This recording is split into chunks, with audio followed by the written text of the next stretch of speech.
Hello, welcome to the THC Show. I'm your host, Neil Magnuson. This is a show about truth, hope, and change, and a little bit about THC, because that's kind of the thing we talk about the truth of, and try to find some hope for, and try to change some things about. On the show today, we'll have 8 out of 10 Glen from CannaMatch.ca join us for the 420 session. I'm going to have Brian Carlisle come on again today and talk about a little movie project that he's working on. We'll do an update, of course, of the Healing Wave CSP RV and the other chapters of the CSP going on across Canada. Tonight I want to talk a little bit about balance. There's a lot of good things in this world of ours, and there's a lot of not so good things in this world of ours. In fact, we definitely live in what I call a yin and yang universe. There's the positive and there's the negative. In fact, at the even at the atomic level, that's how things work. They work like that always. There's lots of good things in this world, but if you have too much of those good things, well, that might not be good. Bad things in this world, or not such good things in this world, I think it's good to have some of those go on as well, to put things in perspective, to keep us in touch with reality and all of those types of things. My dad taught me one lesson that I really took with me in life, and that was moderation. That moderation in all things is the key. I don't know if he understood that at the time, but I've come to understand that even moderation in moderation is probably a good thing.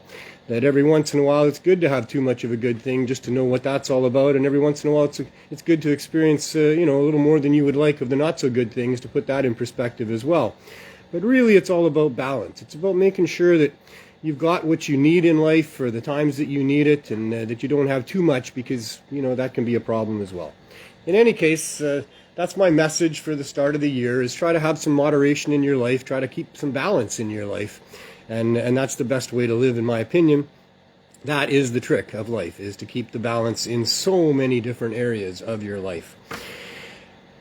We don't have balance with respect to how our governments treat us, and especially with the way they treat us with the drugs that are out there in the world. This is the stupid part of our existence, the hypocritical part, although there's many stupid hypocritical parts, but there's none that really match what's going on with the attempt to prohibit certain drugs from people.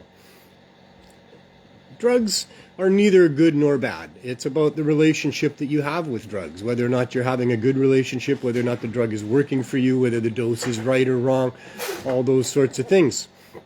But for the most part, drugs can be good. And in fact, I think there's probably an argument to be made that every drug out there could be used in a positive way by somebody at some time for something. But our governments have decided that some drugs should never be used by anybody ever, and other drugs are just fine for them to make profit on and to sell to you. And that's where the hypocrisy comes in, of course, because the drugs that the government says are good for you and the ones they make profit on are not the ones that are probably as good or beneficial, or potentially good or beneficial, as many of the drugs that they say are not good and you can't ever try them. That was the case with cannabis. In fact, they used the criminal law to try to keep people from ever using, growing, selling, or having anything to do with cannabis. And it's not just cannabis.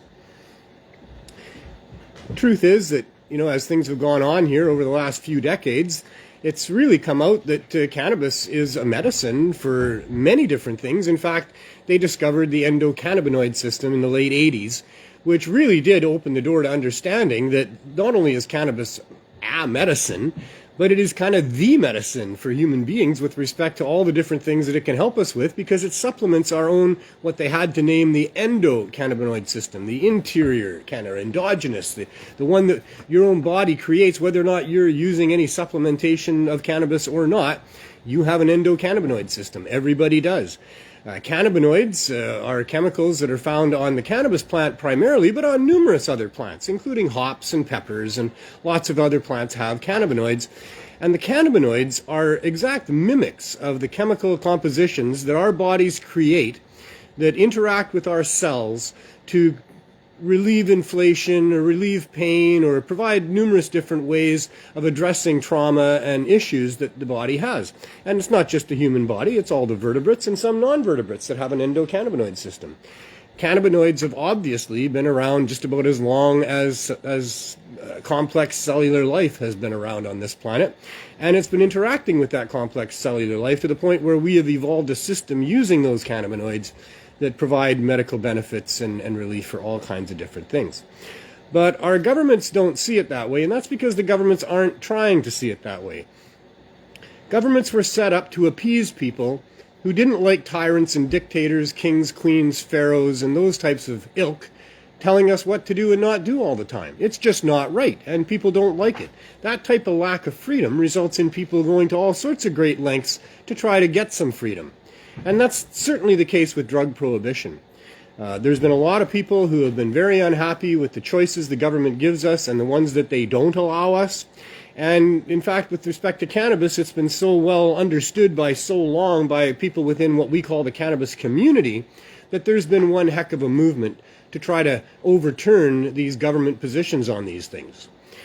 It's been an amazing movement. It's been going on for decades. It was close to succeeding in the 70s.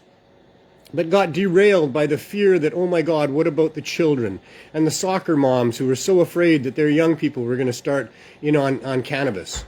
Well, they should have been happy that their youngsters were going to start in on cannabis if they were going to not start in on alcohol, which is the norm for soccer players and just about all other sports players and sports watchers and non-sports watchers. Alcohol is prevalent throughout our society. It is encouraged, advertised, glorified, and your government is making profit off it. That is a severe conflict of interest because alcohol causes cancer. Alcohol causes sclerosis of the liver. Alcohol causes mental illness. Alcohol causes all kinds of problems for people, violence in our society and other things. Yet our governments have decided that they couldn't prohibit it. They tried, but failed, and decided instead that they would become the profiteers on alcohol and allow people to have it and abuse it and kill themselves in the process. We have a couple hundred people every year die from strictly alcohol poisoning just in British Columbia alone. This is disgusting, and it's not in line with what reason should be saying. Reason should be saying that alcohol is available, but alcohol is warned against. People are educated about alcohol, and there's been a proper, sophisticated, convincing campaign to explain to people that alcohol is fine when used properly, and it ain't fine at all when it's not used properly, and how to use it properly and how to use it improperly, and all of that kind of stuff. That's the role of government. It's not to sell us alcohol, hide the harms from it, glorify it, and make profit off it. That's not the role of government. That's not what we want our governments to be doing. But this is the perverted system that we're living in. The other drugs aren't bad either. Some of them are extremely good when used properly. There's much, much benefit to psychedelics, to those types of drugs. The government needs to allow people to use them, and in fact in Canada now, because of a strong movement, both being pushed by psychologists and psychiatrists and by average people, the government, and not just that, it's not just a campaign, it's evidence, it's studies, it's all kinds of people looking into the benefits of these things. Psychedelics, especially psilocybin, MDMA, are extremely beneficial to 60 to 80% of the people who are suffering that use them and find amazing relief. The relief that people are finding is truly amazing. 1 or 2 doses is usually enough for several months worth of relief from the mental illness and the problems that are being caused for people.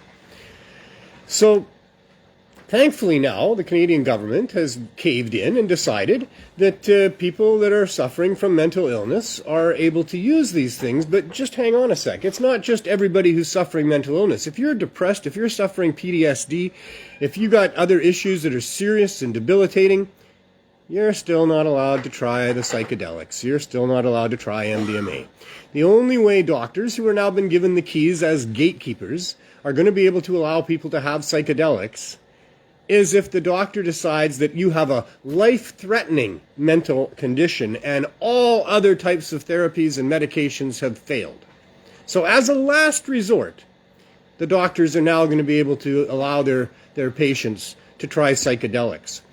For a while now in Canada, you've been allowed to use psychedelics, but only if you're on your deathbed. Only if you're dying, then you can have it. But now they're going to allow it for other people, but with strict restrictions, and you can just bet that any doctor that subverts those restrictions or is too lenient will be taken to serious task for that, because the pharmaceutical industry really has their hooks into our government, and they're going to make sure that all of their methods are tried first, even though their methods are limited, seldom ever effective, and complete with a whole bunch of negative side effects. So your government has decided that you're going to be forced to use all of those limited, ineffective, nasty side effects pills before they're going to let you try a natural occurring mushroom that grows in your front yard, whether you want it to or not. It is quite the world we're living in, but at least, as they say, it seems to be a step in the right direction. Well, we're going to take a break now, because important things are important. And my guest, Glen Wells, who joins me for the 420 session every time, is here. And so we want to wish him a happy birthday, because tomorrow's his birthday.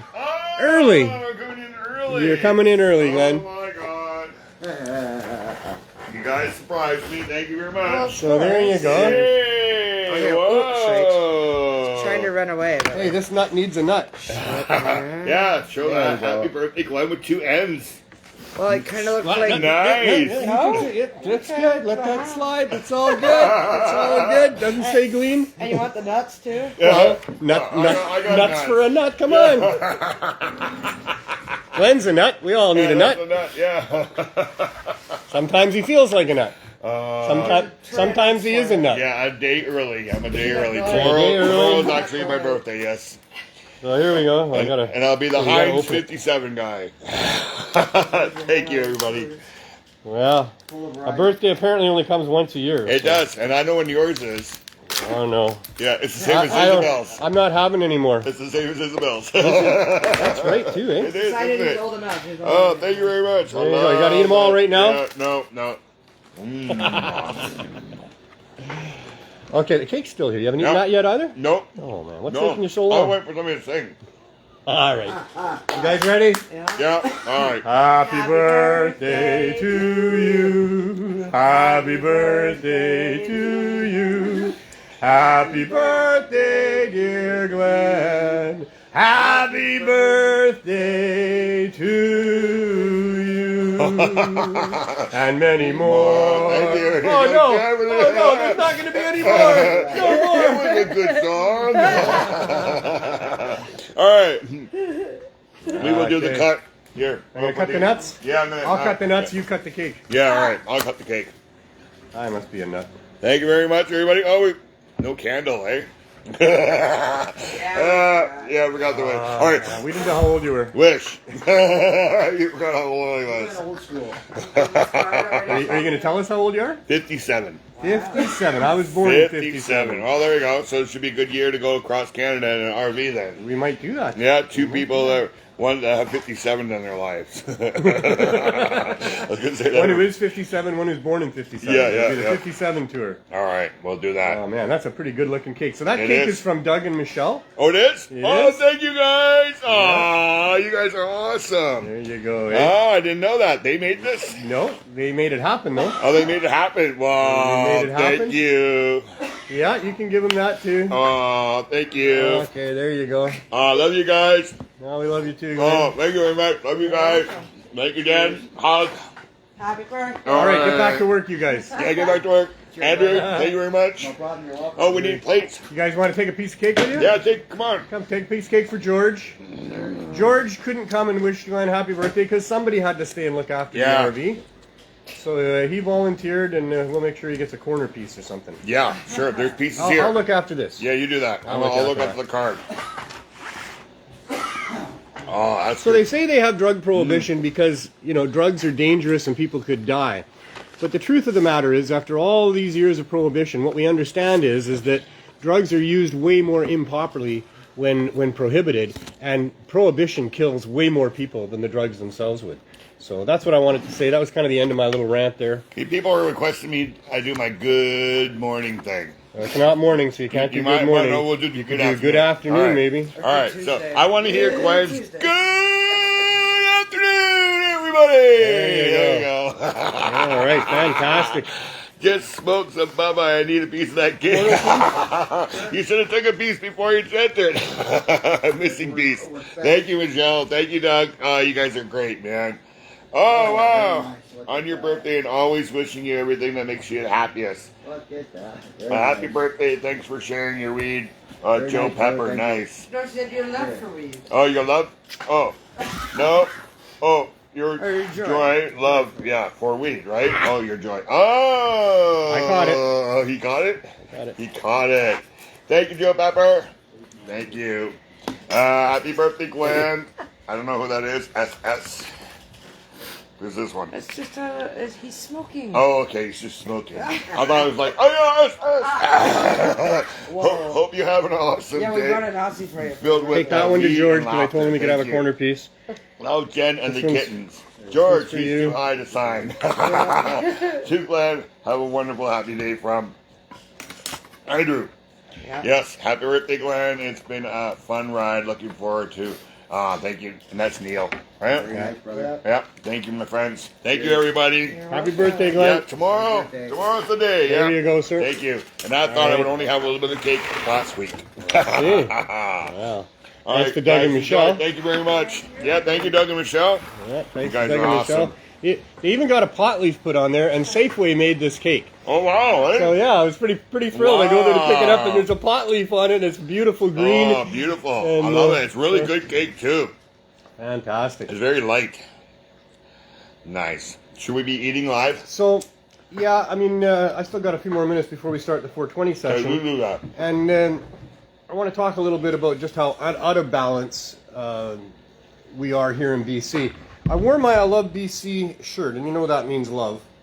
But I've been hating the BC government for a long time. I love BC. BC's the home of BC Bud, and there's millions of great pot growers and consumers here in British Columbia. But our government, not so much. In fact, I've been very disappointed for a long time with governments of British Columbia because we do have a $7 to $9 billion estimate on how much the underground economy for cannabis is worth. You would think that the government of British Columbia would do something about that. On the one hand, I must give them a little bit of kudos because according to the Federal Minister of Mental Health and Addictions, who recently wrote me a letter, they did receive a letter from 4 government ministries and from our Solicitor General, suggesting that they look into cannabis as a valid harm reduction tool, and so that's great that they did that. But our provincial government here also set up an independent from the rest of Canada enforcement unit for the new Cannabis Act and so-called legalization, which is nothing more than a hostile takeover by the Trudeau cartel of the cannabis industry Canada-wide. At least it's an attempt to do that. I don't think they're going to succeed because they are not balanced in their approach. They are not allowing poor people and sick people to access cannabis the way they should be able to. Cannabis can be grown cheaply. It can be grown outdoors. It can be grown in hybrid greenhouses. It can be grown cheaply. It can be grown for similar to what it costs to grow heirloom tomatoes. That cannabis needs to be in the marketplace. I'm fine with the marketplace having high-priced cannabis from very amazingly talented growers who grow extremely good cannabis using artificial lighting and fertilizers and all sorts of things like that. But I'm not okay with the provincial government enforcing this immoral legalization of cannabis. And that unit that they set up, they call themselves so horribly the Community Safety Unit, is going around and seriously disrupting communities, seriously disrupting people's access to cannabis, poor people and sick people. And it has extended right to Doug and Michelle, as well as many others. But I've just recently found out that Doug and Michelle, who were raided by the CSU, were not charged. And now it's been over a year and they can't be charged. But they are still being fined monetarily for trying to provide access to people to cannabis.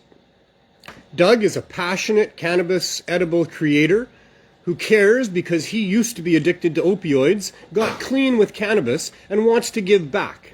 And he's been giving back in profound ways for a long time. And yet the CSU thinks that they deserve to have a penalty. I mean, what sort of a penalty do you think somebody should get for operating a cannabis store, trying to help out people in a world where Trudeau said we were going to have legalization, in a world where there was already all kinds of other cannabis stores operating, and 2 good people that wanted to give back and wanted to help out and wanted to help to try to get cannabis legal for people so that medical people could use cannabis and people trying to get off of opioids could use cannabis and ordinary people that don't have much money could use cannabis. And for that, the CSU has decided that they should be fined 3 times $118,000. You heard that right. $118,000 times 3.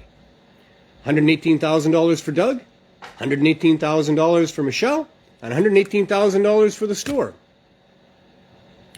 If they agree to sign a paper that admits to their guilt, the fine will be reduced by a third. It'll be $59,000 for each Doug and Michelle and the store. They've got 10 days to file their grievance. That grievance is going to be heard by the director of the CSU. The CSU are the enforcers, they are the judge, they are the jury, and they are the appeals court. What do you think they're going to rule? I think this whole system is rigged. I think that it's as disgusting and hypocritical as can be. I'm beside myself. I'm tongue-tied. I can hardly get the words out. I wish there were proper ways to express just how disgusting and horrible this is, besides just getting to vote out the bastards that brought this in 4 years after they're brought in. There is no recourse here. So I don't know what else to say, but please write a letter to the CSU. Write them 10 letters. Flood them. Send them emails, phone them, and tell them how disgusted you are. It's only with the voice of the public being loud enough and clear enough that anything will change. If we're going to change this, we've got to complain about it. We used to have a good community of cannabis activists in British Columbia, in Vancouver, and the surrounding areas. But legalization has knocked the stuffing out of that. Not because legalization is good and acceptable, but only that it's being accepted from people who just don't understand it. Or maybe they're tired of fighting. Or maybe they think they'll never be able to win easy access to cannabis for poor people and sick people. Whatever it is, the community needs to come back together. Every one of us needs to realize that this fight is not over, that we did not win, that legalization does not represent us, and it's an attempted takeover by an evil group of very rich people that want to monopolize the production and sale of cannabis. We need to keep fighting. We need to get really serious about this, because this is our future and the future of our generations to come. It's 4:23. 4:23. So come on in, Glen Wells. Thank you, sir. Again? Again. Yeah. Again, I didn't expect you to leave, actually, but you stepped out. Yeah, because you were doing your rant thing. Well, you I got to rant that. every time. But, I know. Wow. You deserve it, though, Okay. my friend. Not smoking today. It's up to you to smoke double. Oh, I got to smoke double? You gotta All right. smoke double. How about I smoke some of these diamonds, then? Oh. Okay. All right. We gave you something. You didn't open that, eh? Oh, because it wasn't my birthday. What do you mean? Tomorrow's my birthday. Oh, you're going to wait till tomorrow. I was going to. You can. I can? You can. Okay, because Sure. this Go could ahead. be the only gift. Well, I'm going to get one. Could be the only gift you Yeah, get. well, I'm going to get one from Isabel. I know that. But, yeah. Well, Because I was going to... Oh, well, I'll open it now. It's heavy. Is it gold? golden. Golden. Wrapped in a golden paper. Yes, it is. Is it? Yeah. Wow. It is golden. It is It's wrapped golden. in a golden paper. Well, Oh, and, nice. and there's, well, I'm not going to tell you what's in there. No.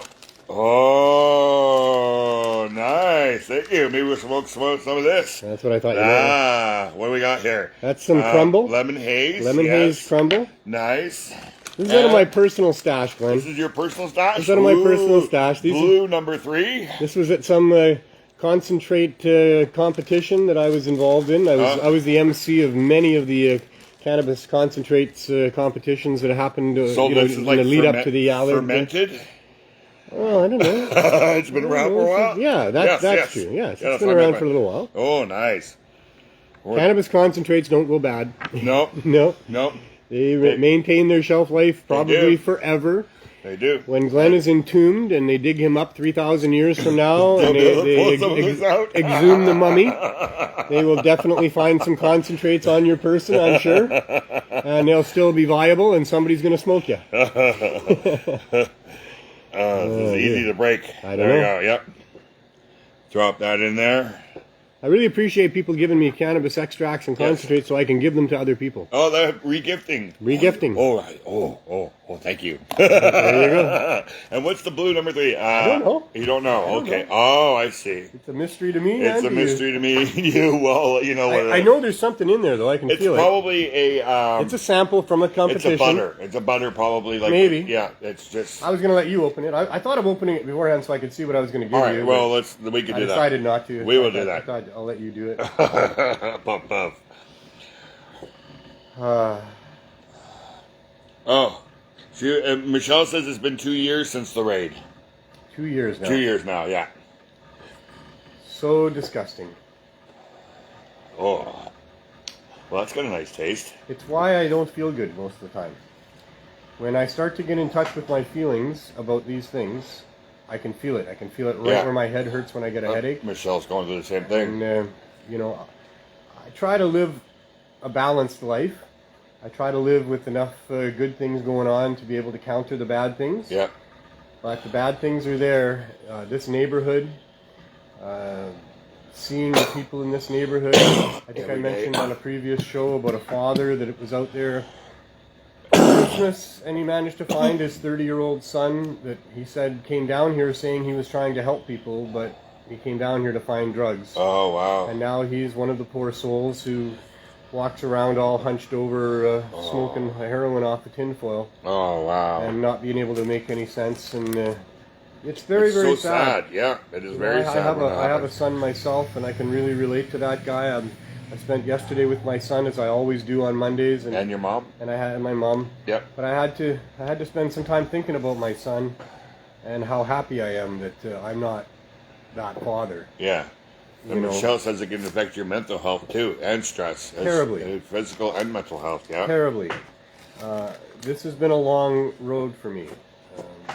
It started 20-some years ago at the cannabis rallies, and it evolved into me helping to open the herb school 17 and a half years ago that put me into this neighborhood. There you go. It is old, because you can see the color of it. Yeah. But as you say, it never goes bad, right? Never goes bad. Never goes bad. Nope, and thank you very much for that. You got to try that now. I want to know. I've got my little dabber right here. And I'll tell you, in the 20-some years that I've been trying to overturn the immoral attempt to prohibit cannabis, it has taken a big toll on me physically, mentally, and I'm just saying that for the record. That's why I think that the thing in July would be good. It'll get you. Oh, it would be good, Glen. But time to think and clear your mind and maybe think of new things to come up and. Okay, you want to discuss it on the show? No. We've already discussed it. We have. Well, I mean, the thing is that I might not be able to go. Yeah, because of the yes. We've been on this path of trying to get licensed.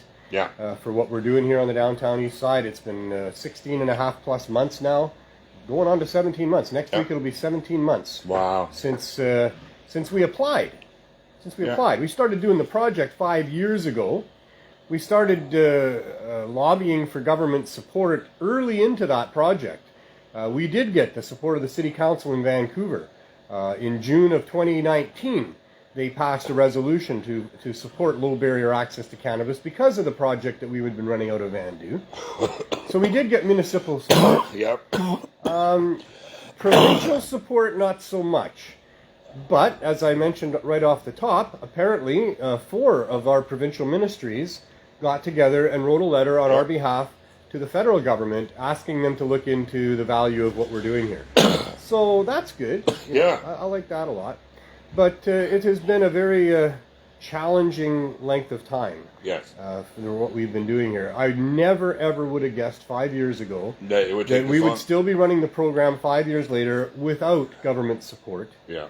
That we would have been running it for over 14 months from an RV parked half a block from the police station and across from the courthouse. All of this blows my mind and is hard on my mental health. It is. It's hard on my physical health because my mental health does determine a lot of my physical health. My eating patterns, for example, my sleeping patterns, for example, are all affected by because I eat food for comfort many times, and I eat foods I shouldn't eat for comfort many times.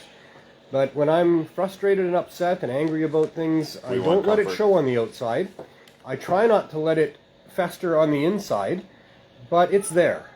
And it does come out, and it does affect me. And I know that's true for my team here, George and Andrew and it Jen. affects them also, too. I was going to say that, yeah, because we've had 4 or 5 people come through over the last 14 months and worked with us here, and none of them lasted very long. And mostly it's because they just can't handle the dynamics of the neighborhood and the poor people that they see every day struggling, suffering, in misery. it's hard. And it's hard. It's hard to see that. The only thing that allows us to do it, of course, is that we know we're making a difference in some people's lives. We know we're helping the situation in some pretty profound ways, but we're just touching the surface of it, really. Without that government approval, we've been stuck in an RV. With government approval, we would have been in the store. We would have bought an RV for outreach. We would have opened another location. We would have been doing a much better job of rescuing these people in this neighborhood from the scourge of death from overdose. But because we can't seem to so far get government approval for what we're doing, and therefore the banks won't give us a bank account, therefore the city won't give us a license to be in the store, because of that, people are dying. And that's really hard for us to take. It's hard for me to take. 6 people a day down here, right? No, 6 people a day in BC. In BC? In Oh, BC. okay. And that covers all demographics. Yeah. This is not just the poor and the homeless and the obviously drug addicted. These are people from all walks of life in your neighborhood and our neighborhood that you would never guess. No, you would never know. I think they said it was like 65% of the population outside of the downtown east side are the ones who are dying. Yeah, and they're, like I say, people you would never guess because they don't tell anybody. No. They're ashamed of it. Yeah. They're in pain. They were maybe put on opioids by doctors, or maybe they've got that route because of emotional stuff they can't deal with. Who knows? But what we do know, what we have found out through this overdose crisis, is there's a lot of people you would never suspect that are secretly using street drugs and opioids, and they're all at risk from the poison drug supply. Yeah. So the government needs to act today. They need to act today. Every day is crucial. Lives are at risk. We are losing lives every day that the government does not encourage and support low barrier access to cannabis. If there were low barrier access cannabis stores in all of these communities across Canada that are suffering with this opioid addiction and death epidemic, there would be a huge dent put in that. We would be making a big difference, a much bigger difference than we're making here. We got 266 members. We've had hundreds of people that have come through and are helped by us. The ones that aren't members still get helped by us. They don't ever get turned away. Everybody can get a muffin and a joint every day. That muffin is 100 milligrams, and that should be enough for most people for the day. So we are helping a lot of people, but we know that we're not helping the amount of people we could be, and that is very frustrating for us. To have our public servants, our governments, the people that take money out of me and you and everybody else to be there, we pay them. They're supposed to be looking after this type of thing. And here we are obviously exposing that they are not looking after it. Yeah. We're not sure why. They're dragging their feet. Boy, are they dragging their feet. They're dragging it's their delay, feet. delay. And they keep blaming COVID. And the reason is because their concerns are financial and not to do with people. They don't care about people. What the CSU wants to do. Obviously. It's definitely financial. Definitely financial. Yep. It's all financial. Oh, by the way, Doug and Michelle, did you know you could pay your bill to the CSU with cash? Untraceable craft. Maybe you could send them some Bitcoin. CSU is where all the corrupt cops go. Yeah. Because they can walk into places, they can seize money and product and walk out with it, and who knows what they took and what they've got, and who. This is horrible. This is the worst of policing that could have ever happened. Policing is bad because of drug prohibition to begin with. So much temptation for bribing cops and for corruption, and so much corruption exists because of it. And yet here's a group that are all about prohibition. I'm going to knock on wood and say thank you that it wasn't the CSU that took down the van that time, and it was the Vancouver police business cop group or something, because if it was the CSU, you would be getting probably a letter like that Doug and Michelle have got. And that's probably true. But if it was the CSU, all of my attention would be on them. Yeah. And they would have gotten that barrage of letters, and all the letters I wrote to all the ministries would have been about the CSU. And I would put as much heat on those people as I could. I still would like to do that, and we still hopefully are doing that. But, it wasn't them that raided us, so it was the federal government that needed to give us permission to stop us from being raided, and so that's where I spent my attention. But the CSU deserves a lot of attention from people. This is an extremely corrupt and immoral policing group that should never have been put together in the first place and needs to be disbanded immediately. They need to leave dispensaries alone until they've got low barrier access for people. The government stores are discriminating against disabled Canadians who are poor and sick. Yep. And that is disgusting. There needs to be provision made for the low income, the regular daily users, the medical users of cannabis. They need to have stores that they can walk into and get what they need for themselves. And until the government has that, the CSU should be disbanded and any illegal dispensaries should be allowed to exist until the government has a proper answer for low barrier access to cannabis. Michelle says you should get together. She wants to show you. I will let you read their response.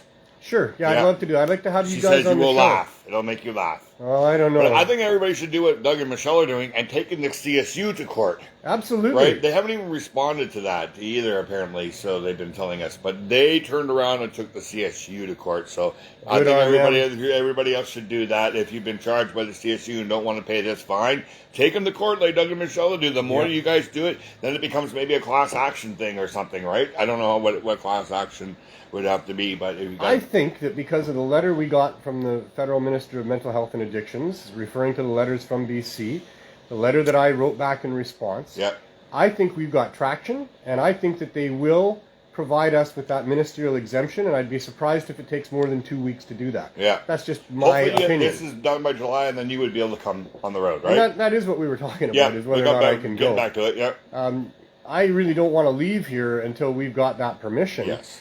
Because who knows what could happen. The CSU could show up here one day. The VPD could be back one day, although I doubt that. Yeah. But you never know. We don't know. And because I don't know, I never like to be away from where we are here. Exactly. It takes a lot to drag me away from here. There are certain times during the day I have to do certain things, but that's rare. And I try to avoid that because I really feel like I need to be here, even though it's been over a year. It wasn't last year that we got raided. It was the year before in November. Yeah. So, it's been a long time. I don't think they're coming back. I don't think the CSU is coming here, but I don't know. So it would be very uncomfortable for me to go away for a month without knowing, what our situation is here. Mm-hmm. Now, if we get permission and we get that ministerial exemption, and even if we get licenses before July, but the ministerial exemption would allow us back into the store. I believe the city would allow us back in if that happens. Yeah. That's a whole other thing to set up. Yeah. And my duties then get considerably more. Oh. So I would have to have things in place to allow me to go, and I will. Yeah. I will, if that happens. You'll do your best. I'll do Don't my say best. you will. I'll do my best. You'll do your best, right? Because we don't know what life is. I'm a get-her-done kind of guy. And I hope so. And I usually figure I want to do stuff this trip. People, I've been telling people about it across Canada. Everybody's like, wow, you're going to bring Neil's too? Right? Because I usually go across anyways, right? With Isabel. So people are really excited that you'll be coming along. Well, and I've made numerous trips across Canada. I've got lots of friends It's across never been Canada. you and I. Never been, well, it was sort of me and Jack for a little while, but it was mostly just me. But yeah, I want to get back too. I mean, I have a house in Saskatchewan, and I haven't been there for 3 years. Yep, I was there last year. I don't know what it's like except the video you showed me. Yep. So I do need to go back and at least go to the house. Yep. But I really would like to take the CSP message across Canada and the message about legalization across Canada. And if we make that tour, we'll make sure to make a big fuss about that in all the different places that we're in, and see what we can do to facilitate the effort. I usually, when I go across Canada, I like to make a stop at the police station and the mayor's office and the media and those kind of things You as can well. drop me off at Timmy's. And no, you got to come with me, man. I know. 2 is always better I than have 1. a criminal record. You don't. Yes, I do. No, do you? Oh, I thought you got the charge dismissed. No. No, I got a criminal record for gallery? possession of cannabis. Oh wow! Eh? Oh yeah, no, I got that before I was an activist. Oh, okay. A long time ago. Mine's a little bit longer, probably about that long. I grew up to hate the cops. Yeah. And fear the cops. And, Me too. And have nothing to do with the cops. Yeah. And I still have that mindset. And it's sad. It's sad because we should feel safe around our police. We should not like, oh God, there's a cop cop behind me, or oh God, there's a cop at Walmart. Why? I know. You know, like I see those cherries light up behind my car, and my heart starts racing. Me Even too. though I'm legal, even though I've done nothing wrong. Yeah. But you know, I'm afraid of those people. I always have been, and for good reason. They're a scary bunch. They hurt a lot of people. Don't ask for a wellness check, whatever you do. No. So I had to, you know, when I was going across Canada that first year in 2006, I had already become not just a member of LEAP, Law Enforcement Against Prohibition, as a civilian, but one of the founding members. I signed one of 3 people to sign them into existence as far as the Canadian chapter went. And so I had a real affiliation with LEAP, and I had a real appreciation for law enforcement people that would really step out of their comfort zone, go against their peers, and speak out against prohibition. Okay. So I liked those people, and I supported them. So when I went across Canada for that first time, I decided that I needed to go and visit the police stations and take the LEAP handouts that I'd been given to distribute and talk to them. But man, that wasn't easy, Glenn. No. That wasn't easy. No. You know, I was really nervous walking in there. I mean, I had a truck with lots of weed in it, for one thing. This is back before any legalization was going on. I didn't have an exemption to use weed medicinally or anything. No. I had a van that was, you know, painted up with pot leaves on it and other things that I was driving across Canada in. And so, yeah, it was a real nerve-wracking experience. I really had to, like, you know, shove my tongue back in, you know, get my tongue out of my throat. This year, we're going to have to make sure that our pot is in a lockbox, not anywhere where we're driving and stuff like that. Oh, man. Maybe. I I don't adhere to unreasonable rules, and I will talk to them about that if that happens. We'll see. I also don't like putting myself in a position where they can hurt me, so I do try to hide things or maybe lie once in a while, or we talked about that a little bit on the show yesterday. They will hurt you if you allow them and if you give them the fuel to do that with. So I try not to give them that. Yeah. But at the same time, I really enjoy talking to them. Yeah. And educating them. I like educating them too. And now as a medical exemptee for the last number of years, I don't have that same fear when I'm talking to them. I'm allowed to have my cannabis. And so, you know. But you're right, before it was legal, hard. I used to talk to an RCMP officer from Bowen Island. Right? Right? And he was like, okay about pot, but he says, I have to do my job. I know. He says, somebody made this rule, and I have to enforce this rule. He says, he doesn't care if I'm for it or against it. He says, I got to do my job. Yeah. Right? So a lot of them are... Not all policemen feel that way. There are some policemen who use their discretion. Yeah. Especially in Vancouver here. I've met police officers who tell me that they have never arrested anybody for possession of cannabis. And I've always thanked them for that. They do have some discretion. But, you know, that does get you in bad with your superiors when you do that. You know, they want to know, why don't you have any cannabis arrests? You know, are you not enforcing these laws? And even peer pressure. There's been a lot of peer pressure amongst the ranks of the police that nobody bucks the system. Yeah. You know, they're making their mortgage payment, they're paying their bills, and most of the work that they do is to do with drug prohibition. Don't rock that boat.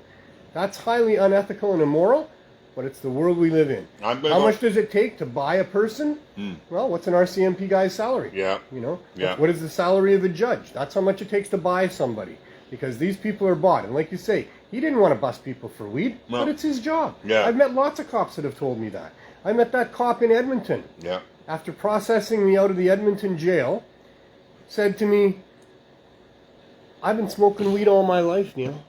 All my family and friends smoke weed, he said.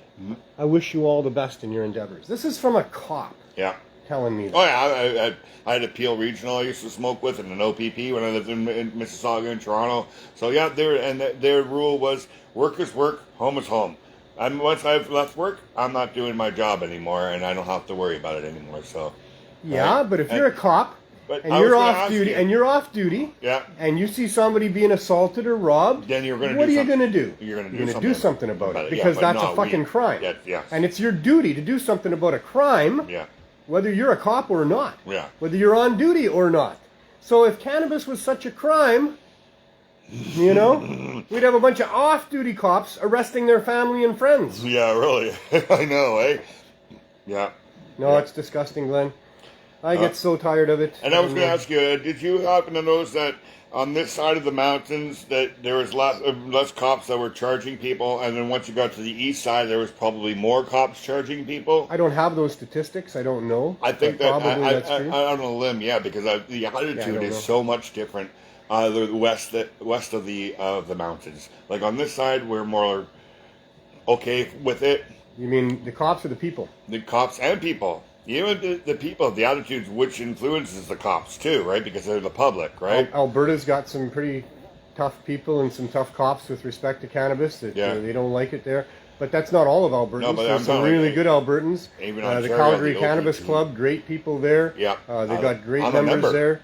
And I've had some things to do with those folks, and those are really good people there. There's been a couple of head shops in Calgary that have been there for a long time. So but I'm more like the OPP. Ontario is really, really bad. Saskatchewan. Well, I didn't like the attitude of the Calgary police force. Winnipeg. Wasn't too. I was okay, I guess, with some of the things in Edmonton. Yeah. The but this supervisor. was 2006, right? Yeah, 2006. So it's now 15 years later. 16 years later now. No. When I got arrested in Edmonton at the rally, it was in 2011. Oh, 2011. So 11 years. Because it was in 2008.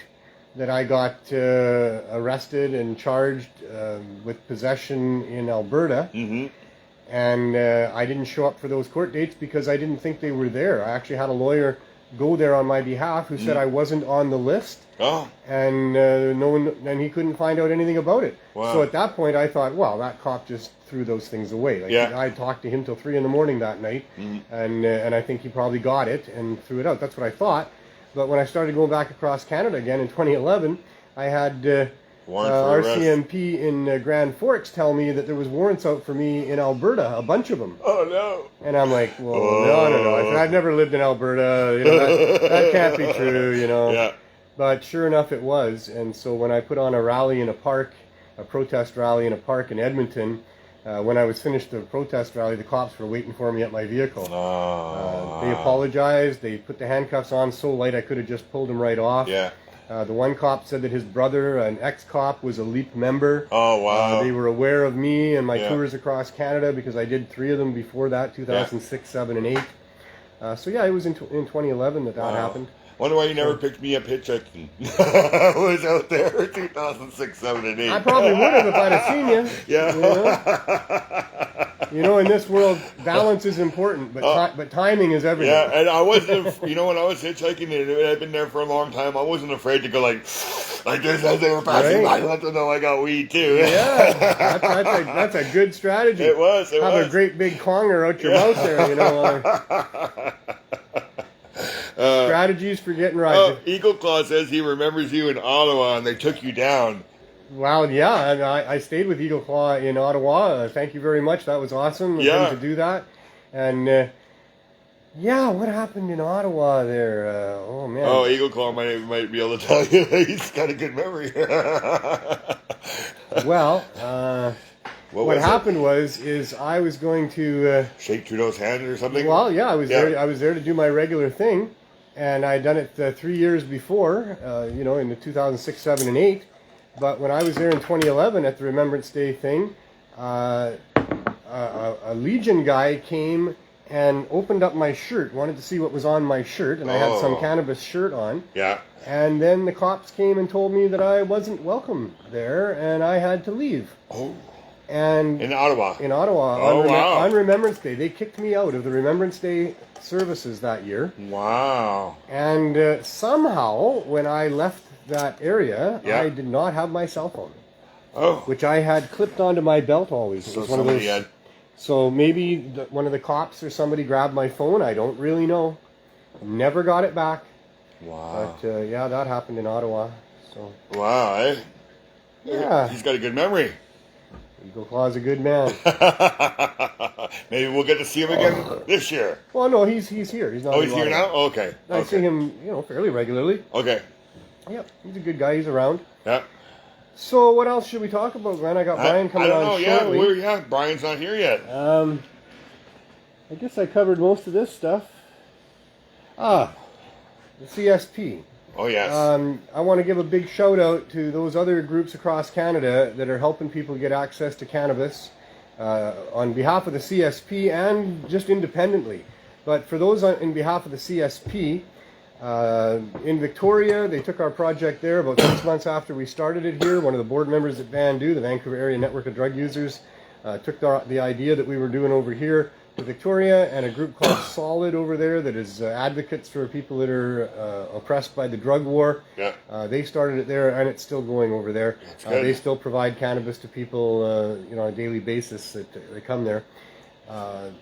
Then, about 3 years into our project, a little less than that, a good friend of mine in Halifax, Chris Backer, he started a CSP there, and they've been going for over 2 years. Yep. And once a week they meet at an elementary school down there, and they have a long lineup of people. They have a bunch of donators and volunteers that put care packs together. Yep. And they've just done a fabulous job of running the CSP And there. that's rain or shine or snow, rain, blizzard, shine, whatever. snow, eh? we Yeah. don't- They're like the Pony Express. The opioid death crisis does not take a break. Nope. So It's right across neither do Canada. we. Although we do take Mondays off because if we had the store, we'd be open 7 days a week. I know Yeah. that's true. But with the RV there, we've just gone 6 days a And you week. need to see your mom and your son. You got to take There are some family things I time need for to do. yourself, right? So that's that why is we've done most that. important, right? If you want to But run we're a not good- happy really being closed on that Monday. We know that people come to the RV, Mm-hmm. dope sick and hungry and looking for cannabinoids Yeah. on that Monday as well. We just never thought it was going to be 14 months Yeah, of being you in the never- RV, Well, And we'll go to 7 days a no, week as soon maybe as it's we not get the back in the prohibition store. would have been as long as it was. Now we got the legalization, Oh, man, right? man. So it's crazy. When I quit my job because I helped to renovate what turned into the Herb School, the Vancouver School of Drug War, History and Organic Cultivation, one block over Yeah. in 2004, the impotence for me on that was Jack Harer's book, The Emperor Wears No Yeah. Clothes. Yeah. It was the reading of that book during our safety meetings during the renovation of that space that I really got to understand the value of cannabis and the immorality of prohibition and the unjustification of prohibition. And that resulted in me quitting my job to do that. Oh. So, And another thing about value, you said value of cannabis. Tomorrow I also celebrate 20 years clean from crack. wow. Thanks good to for you. cannabis. 20 years. 20 years is tomorrow. Yep. Wow. Yep. 20 years. So You, have 20 you- years ago, you joined the ranks of people that has swelled since I was then. 37 years old and I quit. I know hundreds of people Yeah. that will tell you that cannabis saved their life. I actually quit in November, but by January the 12th, I knew it was going to be, this was the final time, so I marked it as my birthday would be that. So I really did a little bit before, but I wanted to make You've sure. been marking it on your birthday for 20 years. Yeah, 20 years, yeah. Good for you, Glenn. Yeah.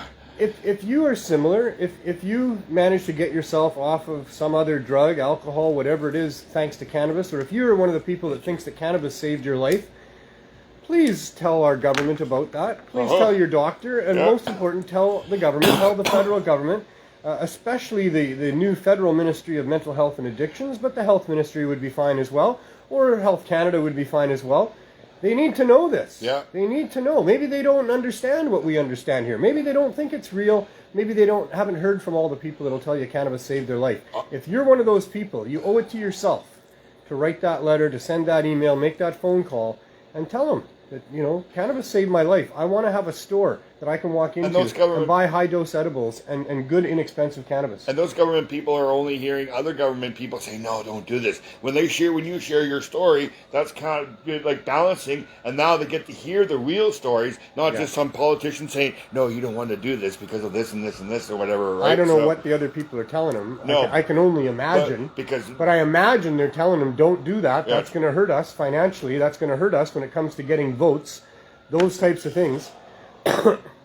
Yeah. People are dying. Yeah. Cannabis is a bloody plant that helps people. Yeah. There's no reason to prohibit it. There's no reason to even warn about it.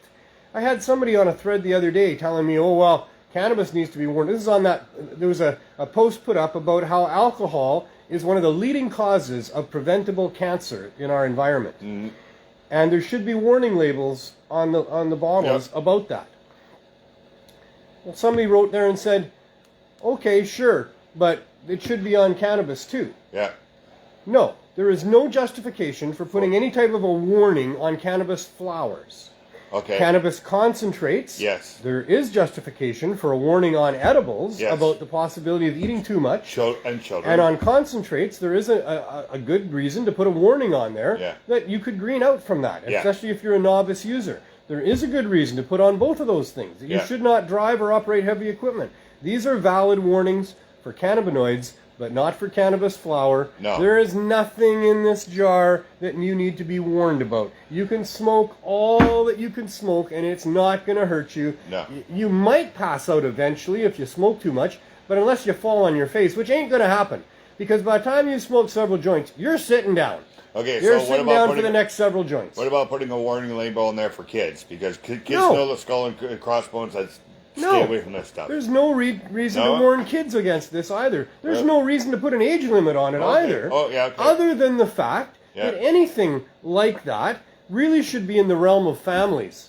The families, the parents should be deciding what their younger than 16-year-olds do Yeah. with respect to that. It is not society's right or the government's right or any store proprietor's right to sell people under 16 years of age anything that's mind-altering Yeah. or anything like that. But after that, I mean, once you've reached the age of 16, there is no logical reason why you can't access cannabis. Yeah. And in fact, telling 16-year-olds that they can't and they're not allowed to access cannabis will only increase their interest in it, Yeah. increase their chances of going and getting it. If Behind it's your not, back. and if they can't go into some government store to buy it because they're not old enough, they're going to buy it off of some guy in a basement suite or some guy down a Yeah. back alley. The harms from drugs are extremely exaggerated when prohibition kicks in. Prohibition does not protect people from the harms of drugs. And drugs that are serious and can be harmful and OD'd upon, making them illegal makes them more dangerous. It increases the people's desire to have them, Yeah. especially the young people, especially rebellious people. It means they're going to be provided in an unsafe manner if there is such a way to do that. Cannabis, it's hard to provide cannabis flower unsafely, but you can. I mean, there could be larger amounts of pesticides and fertilizers than you want in there. In the Those government aren't good stuff. things to have. Yeah.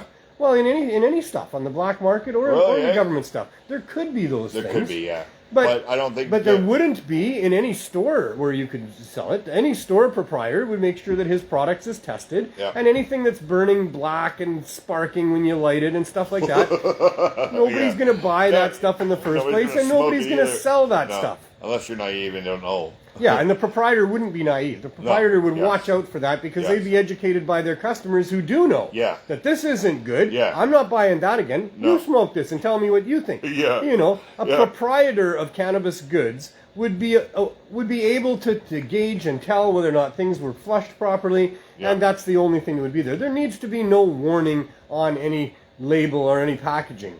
I think they should warn you of how many chemicals were used on this plant and how it was irradiated before it left the government's facility. Yeah, if you're You know? irradiating it, Yeah, I know. if this pot Yeah. is irradiated, it Yeah. should have a warning on it, but excuse me, it shouldn't be irradiated in the first No, place. because there's no guy had 2 doors down my house that has a big irradiating machine and selling his weed and irradiating it before it goes out Yeah, his door. nobody in the underground market Yes. is irradiating their I weed. know. Only government producers are irradiating their So weed. let's just put a little radioactive symbol on there instead of a cannabis symbol. The reasoning that they're doing it is they say they need to kill the microbes. Well, they're not irradiating all the food in the grocery store, and they all have those same microbes on them. Yeah. There's no microbes that have ever really caused any problems for people with respect to cannabis or grocery store Nobody's ever died. fruits and vegetables. Yeah. So that's a non-starter as far as a good justification goes. Yeah.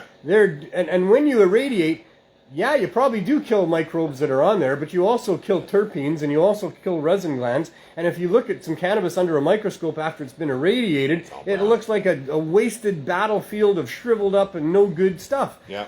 Whereas when you look at a regular cannabis some regular cannabis under a microscope, it's beautiful, it's lush, it's pretty, it's got nice resin glands on top of beautiful trichomes, and they're crystally and they're beautiful.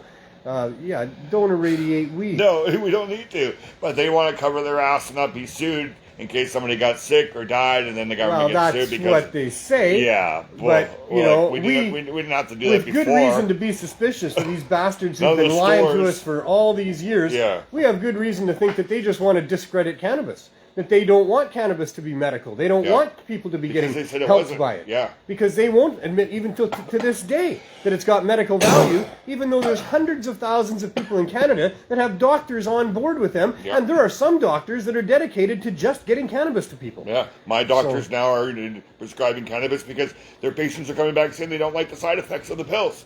Right? So now they're jumping on the board and doing cannabis and CBD and stuff like that. So if you're a doctor, yeah. please do yourself a favor and let your government know that cannabis is a viable medicine and you would like to have the ability to prescribe that to people. Not prescribe it, but recommend it. Yeah. It shouldn't have to be prescribed. It doesn't need to go through a pharmacist. A doctor should just be able to say, Mrs. Jones, you're not sleeping well. I think maybe you should try some cannabis indica. Oils or some oils. Or something like that, me. you know. Yeah, yeah. They should be educated in it. They Yeah. should understand that for people that are going through chemotherapy and don't have any type of an appetite, that cannabis can help with that. Yep. They should know that cannabis can be a distraction for serious pain. They should know that cannabis is an anti-inflammatory. Doctors should be trained about this stuff. You know why they're not? Because they're representatives of a pharmaceutical industry that is Yeah. responsible for their training. Yeah. I know. And now we're responsible for changing their minds. bribing. Now we're changing their minds. Though. Slowly but surely, they're surely, changing their but minds. still with great resistance Yes. from these super well leveraged groups that just want them to prescribe pills, etc., etc. Yeah, Police always unions that pills, want their pills, employees right? to have jobs, and on it goes. There's great pressure on these places to continue their prohibitive ways, and it's been an uphill battle for us. But Yeah. I think we're winning. Yep. I think that We're still you know, here. we've made progress. We're not, still here. We're not doing time in some pen or something, right? So we are winning, right? We are winning. Yep. We are winning. We will win. With you people's help, we can win this. The more you help, the quicker we'll win it. Another thing we could do if we go on this trip is get a petition and have people Sure we sign would. across the country, right? And we come back and show on Absolutely. the shows 100,000 signatures or something, right? I'm not visiting 100,000 people. No, but they come. The 100,000 will come visit us. Maybe. Yeah, we're not going to visit them. That's They're gonna a come lot. visit us. That's a lot to put out there, I Glenn. don't know. That was If we had hypothetical. if we had 1,000 signatures on a piece of paper after just 30 days of traveling most of the time and, Yeah. and meeting people sometimes, Yeah. that's a pretty big number. We could- 100,000, I wouldn't put that as my goal. See, now you're not thinking out of the box. We don't have to do it on the paper. We can get one of those petitions that are online. We can tell everybody the link as we're going across. Then we get the 100,000 Okay. because people are not even sharing I agree. the It link could on be there. done. There you go, Ben. Yeah, There. See, okay, there's it could be a done. way of doing it. All right. Thank you, Cannabis. That's why I keep him around. And I was stoned and thinking God, that, and he too. brings me weed sometimes. Oh, just sometimes, yeah. Once in a while. That's all good. See, somebody's already said I would go on the trip and do the petition. There you go. I See, know. there, yeah. Oh, there's tons of people. As soon as I Oh. mention it to anybody, they're like, "Hey, I want to come with you." Yeah. Oh, so we have a convoy. So don't bother asking. Convoy. We're not accepting anybody else in the RV, only No. for visits. But if you want to bring your own RV and follow us, Sure, we'll there be we a go. convoy. Yeah, I'll we'll gladly do the be a convoy, and then we convoy. can pull over every night and have a big party Yeah. every night and a big fire and lots of Yeah. munchies. There we go. There we go. There you The go. Cannabis Convoy. It could happen. The Canadian Cannabis Convoy. If you're a musical group, you want to join a convoy There and you entertain go. people as we go, we accept that as well. Yeah. Sure. I'm a very inclusive person. I love it. I would rather be excluded for not including people Yes. than included for excluding people. Exactly. I saw that one. That the was other day, too. that was a mouthful. I saw that the other day and I went, "Yep, that's exactly That's- right. that's perfect. I don't want to be included in no group that's going to exclude people." Yeah. Boy, do I want to talk about O'Toole and Trudeau? Not really. no. But I will say that Mr. O'Toole, who's been our dreaded enemy and his party for a long time, has come out and said that the unvaccinated need to be accommodated. Thank you very much. For lots of good reasons, many people, not many apparently, but a lot of people have not chosen to be vaccinated. I think that's a person's right, especially with all the contradictory information that's out there in the world. I think it's a valid choice for people to make if they decide that. There's plenty of evidence to back up that decision, and if that's what you want to do as a free human being, well, that's what you should do. While Mr. Trudeau thinks that, wow, we should make it as hard on those people as we can. They should be incarcerated. They should not have access to maybe even food. Oh my God. I'm starting to really get a hate on for the anti-vaxxers. Mm-hmm. I'm not an anti-vaxxer. You want to get vaccinated? That's your business. That's fine. That might be the right choice. Who knows? I don't know. I don't hate you for it.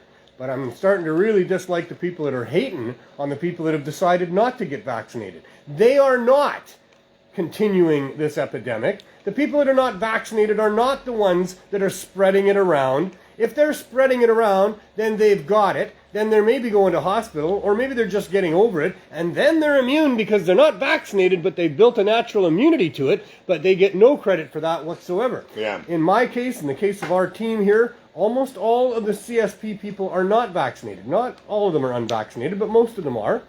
Nobody's been sick. We're on the front lines. We have been dealing with this for 2 years. We started out in March of 2 years ago, all masked up and gloves and social distancing and all the rest of it. Yeah. And I was strict about that until I started to realize that those gloves make 0 sense. Wearing gloves means that as soon as you touch something that you think might have been infected, now you've got to take the gloves off and dispose of them and put a new pair on. And nobody was doing that. So the gloves are irrelevant. Masks probably protect people from you if you've got a virus going on. Much of that virus is probably being stopped at the mask. Not all of it, because viruses are really, really small. But certainly I believe the mask would slow it down. It's not being projected like it is if you don't have a mask. But so why are we getting so many cases? Well, I know that's if masks were working, why are we getting 400 cases in a day? If masks were working, I'll tell you, there's no store here where maybe 1 in 1,000 people doesn't have a mask on in any business here in Vancouver. That's my experience. And vaccinations. We've got 87% of the people in BC vaccinated. First time. 83% double vaccinated. And they're the ones that are spreading it. The vaccine does not prevent you from getting it. It doesn't prevent you from spreading it. Apparently it makes your symptoms a little bit less severe. But stop blaming the unvaccinated and hating on them, especially government officials and doctors, and getting people to hate people because they're not vaccinated. This is one of the worst things I've ever experienced in my life. This is going right back to Hitler. This is so bad. So anyway, I don't like talking about it on the show, but I'm sure upset about the hate that I'm hearing from people towards people that are unvaccinated. None of us have been sick. So none of us have been spreading it. We are not taking up hospital beds because none of us are in hospital. So, and we're right here on the front lines. Maybe we should have the government and the doctors come and study us and figure out why it is that none of us have got it. Right here. We have an open window without plexiglass. People come to the plexiglass and they're that far away from who's ever dealing with them, both at the back door and the window. 2 years. You know, we've been doing, the CSP for all the 2 years of almost 2 years. In March, it'll be 2 years of this COVID thing. So, I don't know what to say. I make no apologies for my choices. I do my best to do the right thing always. I'm a person who believes very strongly in that. And the evidence that I have seen tells me that I don't want that shot unless I have to get it. And I don't see evidence that I have to get it. And we'll see what happens from here. We'll see what happens, But anyway, I don't like talking about COVID. It is such a divisive issue. And that's mostly the reason I don't like talking about it. Is because it is so divisive. Those were the comments that I had right off the bat in March when this first happened. I said this is looking to be one of the most divisive things that has ever happened in our world. I'd not be able to wear a mask because of my PTSD, but I still get looks from parents. So when I took Isabel for her first skating lesson this weekend, I got little parents with little kids, and the wife and the husband are looking at me like this. Why is that guy got no mask? And why is he in here around my kids and all that stuff, right? Which brings me to the second point that I was making right off the bat about this situation, and that is fear. Fear is no way to live. No wonder this is causing so much fear. And it's especially troublesome for the people who are vulnerable, who are fragile along those lines. And it's especially troubling for our kids and the children and the young people. This generation that's going to come through this event are probably going to be the most fearful generation that we've ever produced. And that's what the government wants. And fear wants. is no way to live. Fear is the way the corporations and the governments want you to live, but it is no way to live your life. Have justified, reasonable fear about things that are reasonable to be afraid of. But they have presented this boogeyman. And fear will go over all knowledge or what you know is right. fear will just overwhelm it, right? Because like the teachers, we're all worried about Omicron, and they postponed school for a week, right? But we already went through COVID, and none of the teachers were getting a whole bunch of sick then. But so why would it be any worse now? You know, that's the fear thing, right? They've got everybody parents So keeping many their people kids are home afraid. from school because they're scared, right? And that's the divisiveness. Yeah. The scared people are hating on the people that aren't scared or not looking like they're scared enough. And then the media. I've seen the media go, in the U.S. it says that children are not getting sick with Omicron as much. But then the media will start unease at schools because kids are going back to school. They're giving you both sides of the story, and you know, just feeding into the fear part. I know that the statistics are screwed, and they're not telling us the truth. No. They're skewing with statistics 100%. They're not talking about the logistics of the masks and how, sure, if you've got something that you don't want to have somebody else contact, that mask likely will slow down that virus from getting out of your mouth and into theirs. But for people that don't have it, wearing a mask actually makes them more susceptible to get it. The air that they're breathing is coming in through small little openings and channels, and it's coming in at super high speed. You know what happens when you narrow down a volume of something moving. And they feel safe, so they're getting closer to people than they should. So that the masks are counterproductive in many ways. Yeah. People should be told, if you're sick, stay home. If you That's what have to go out, make sure you wear a mask and stay away from people. Yeah. For everybody else, it's up to you. You know, you might want to keep a little bit of distance from people. You might not want to put your fingers in your mouth as much as you were prior to this virus, but you never should have been putting your fingers in your mouth anyway, because there's viruses in our world and what have you. But they're not telling us the truth. There's a lot of misinformation. One thing I saw the other day, the media reported that there was X number of children hospitalized in the United States with COVID. Yeah. But the truth is that there's a bunch of kids that were in hospital for other things besides COVID. Yeah. They caught COVID while they were in hospital, so and now they that- become those statistics as well. Oh my God! So, you know, That's they're the fear really thing fudging again. numbers. Let's keep the fear going, right? Let's keep the fear going. Is exactly that. This is an agenda that's being played out on several different fields, and they're not quite done yet, so they're keeping it going. There'll be another new variant that'll be resistant to all vaccines or something else, and I'm going to say it right now. If there's a new variant for Christmas and New Year's again next year, 3 years in a row, I'm going to be fucking pissed. Really. Because it seems to be as soon as maybe we'll have one for Easter. You know? Like, geez, every time there's a time, or Thanksgiving, maybe we'll get a new one, right? Because whenever we're to get together or something comes up to stop us, right? It's fucking... just been this incredible campaign. I mean, I was a media observer for the years leading up to this. I was very aware of the hidden agenda by most mainstream media that you can tell if you read between the lines. You can see what it is that they're pushing for. Yeah. Even before this COVID thing, there was a huge push. Like maybe the thing that was being pushed more than anything was people getting vaccinated. Get your flu shot. Get vaccinated. Get vaccinated. To the point where I was going, wow, this is such a sophisticated, high-level campaign. For some reason, they really want people to get those shots. And then this hit. And right away I said, well, now they're going to be lining up to get shots. Yeah. It's like, you know, people think that you wouldn't let someone take away your freedom. But if you put a scary enough thing in front of them, they'll beg you to take away your freedom in place of security. Save us, make us healthy, and we'll give you our freedom, right? So that's kind of what's going on with this, is they've got people that otherwise would never have considered such things lining up and saying, please give me mine. Oh yeah, and I don't know what insidious things could be going on. I just know that there's a bunch that could be going on, and because of that, I'm very hesitant to do anything like that. I don't believe these people that have been lying to me for decades, the medical profession and governments. Yeah. For me as an activist on trying to get pot legalized properly, those are the two biggest liars in our world. And now I'm supposed to just believe what they tell me about something that's as insidious as putting some experimental chemical into my body? Yeah.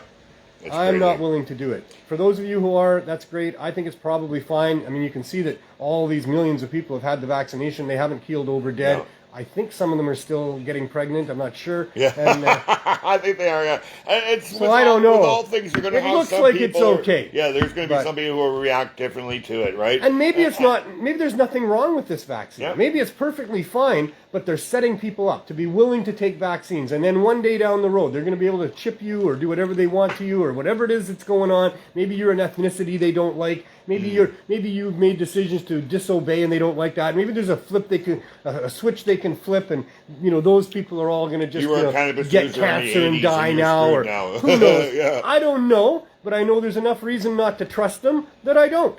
So that's just me, and I don't want anybody to take my opinion and make it gold or think that I'm a scientist, because I'm not. I'm just an ordinary person with a brain like everybody else, and I'm just trying to analyze things and make the right choice for myself. You do whatever you think is right. There's lots of evidence on either side of this issue, and there's lots of different sides to this issue. Yeah. Anyway, there you go. I don't like talking about COVID, but we just did. Yeah.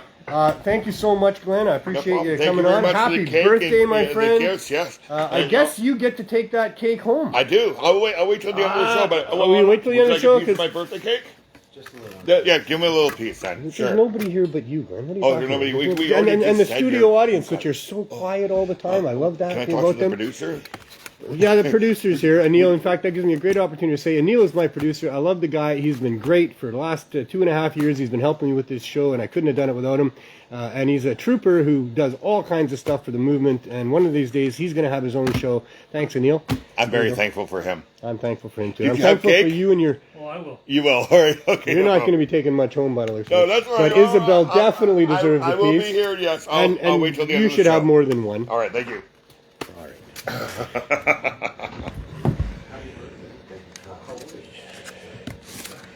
So, that brings me to our guest for the day. It's a guest who's been on the show before, and he's been working in the cannabis movement for a very long time, doing so many things. It's difficult. His resume is very, very long, from the Holy Smoke Dispensary way back in the day to numerous other things. But these days he's working on some special little project, and I wanted to have him come on and tell us a little bit about that. So come on in, Brian. Brian Carlisle, welcome back to the show, sir. Hey, Neil. Really good to see you. So what's going on? Like, what's this project that's happening with you? Well, I've been having the opportunity to perhaps tell the medical cannabis story. Nice. And I don't think it's ever had its day properly. Not properly, it hasn't. And I've got a reality Hollywood producer director that is really interested in us getting the story told. Right. And it's not something you're talking about. This is happening. You're doing it. You've already laid some stuff down and stuff. yes, we've been filming scenes. We've actually just come up with the theme song. Nice. Which we Is have. it O Cannabis? That's my guess. I think that can be in the credits if you want. If you want, I do think that will be a great idea. Actually, I do like O Cannabis. I'd love to have it. I sung it for years with you. Whatever. Yeah, I love it. Preserved in It digital should be. media It should in be. that form for some way. It should be. that'd I awesome. did preserve it on my TikTok for you. Oh, yeah, and actually, the Cannabis News Live people, they've done it Good, as well. good, and, okay, it has been done. I've gone into studio and done it. and Oh, things, good. So. But yeah, I'd love to have it be part of the movie that you're working on. And what else can you tell us about it? Well, I did actually talk to the producer. He said that if I wanted to, he could appear on Messenger for us. If you wanted to have Let's him do give that. his take, or do you want me to give my take first and Give then? your take first, and then we'll see what he has to say. Sure. That sounds great. By the way, I'm going to get back to talking about those other CSP groups and the CSP once we're done here.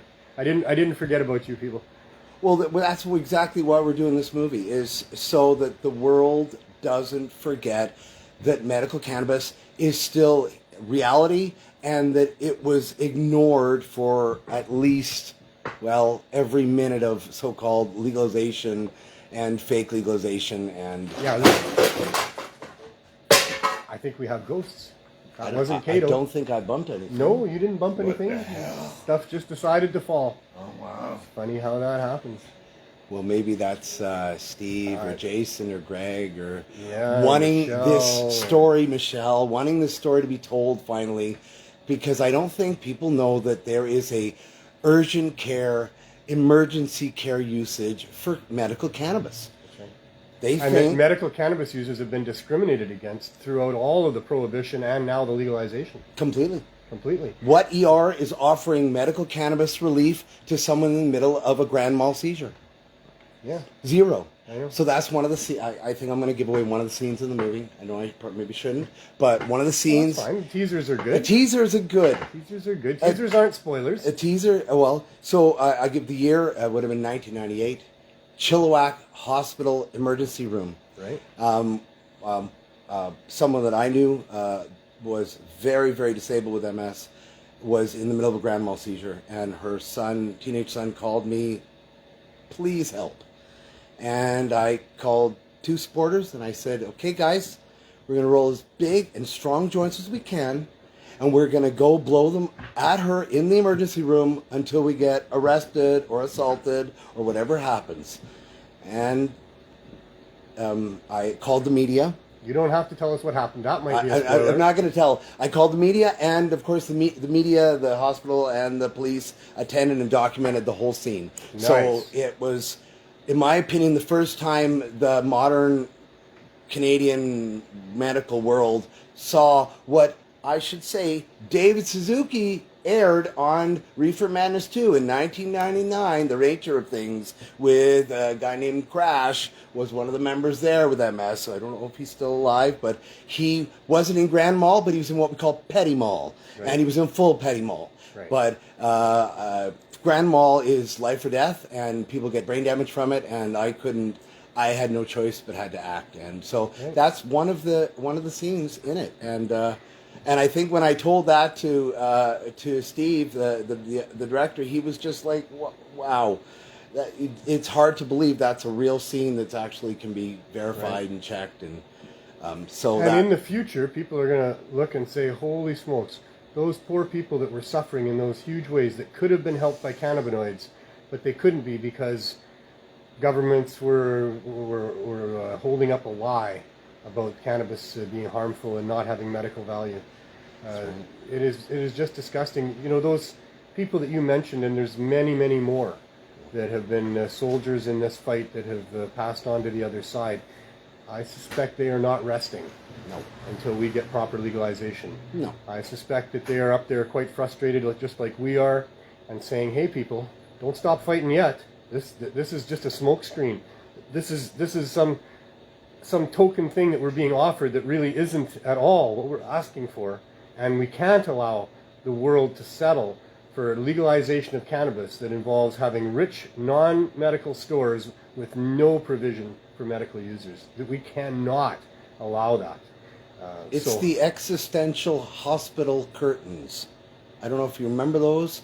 That's what I had to find Trudy in. She was in different little curtained rooms. Right. But those curtains are the existential way of the world not seeing cannabis saving a life right there on the spot, right. within minutes, sometimes 20 minutes, sometimes 5 minutes, but nobody's seeing that. The curtain's in the way.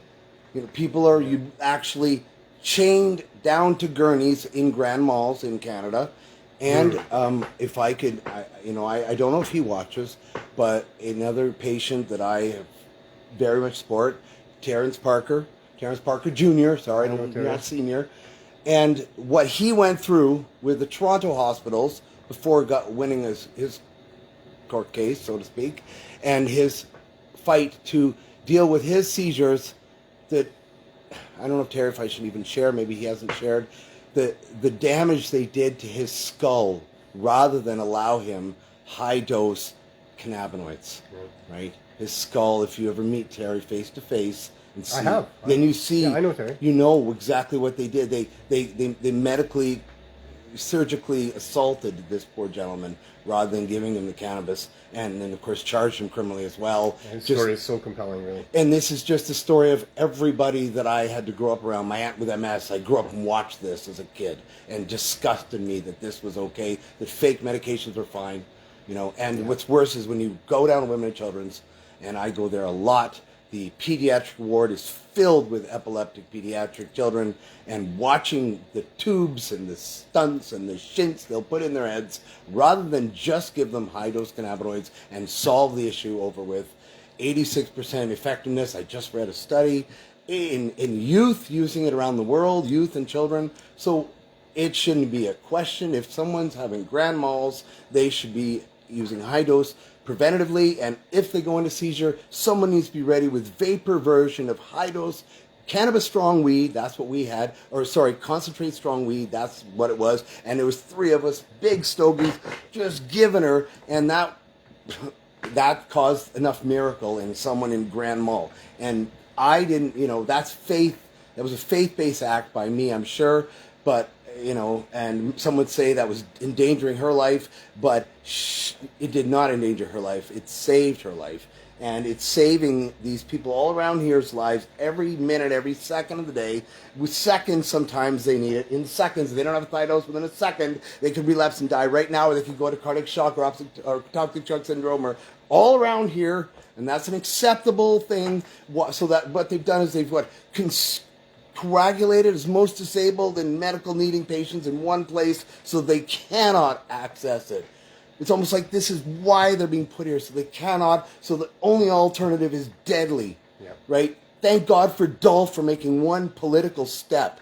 God bless them for saying no more killing our people for your own income source. Yeah, it's all about money. Only about money. It's a little bit about hate for some people as well. I hope not. But it's mostly about money. I hope not. And, do you want me to see if I can get Steve on the phone?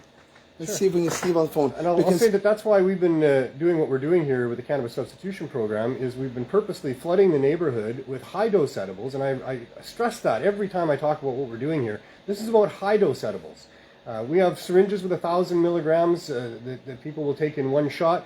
I have one client who we've been helping with those syringes for, the last several months anyway, and when she first came here, her partner who she was getting them for was on his deathbed and supposed to have been dead quite a while ago now, but she's keeping him alive, and we're keeping her in with the syringes there as best we can, and it's really making a huge difference. So, we've been demonstrating, and now it's been almost 5 years, when the new Minister of Mental Health and Addictions, Carolyn Bennett, in her office wrote me and said that they were aware that cannabis was a promising substance for using in harm reduction. I wrote her back and said, well, we've been demonstrating it for 5 years. And there's Dr. M.J. Malloy, who's written several dozen peer-reviewed papers on the effectiveness of what we're doing. There's a whole bunch of other independent researchers that have also released all kinds of papers over the last number of years here. And we have 266 members that will testify to the value of high-dose edibles. And the real trick is high-dose edibles.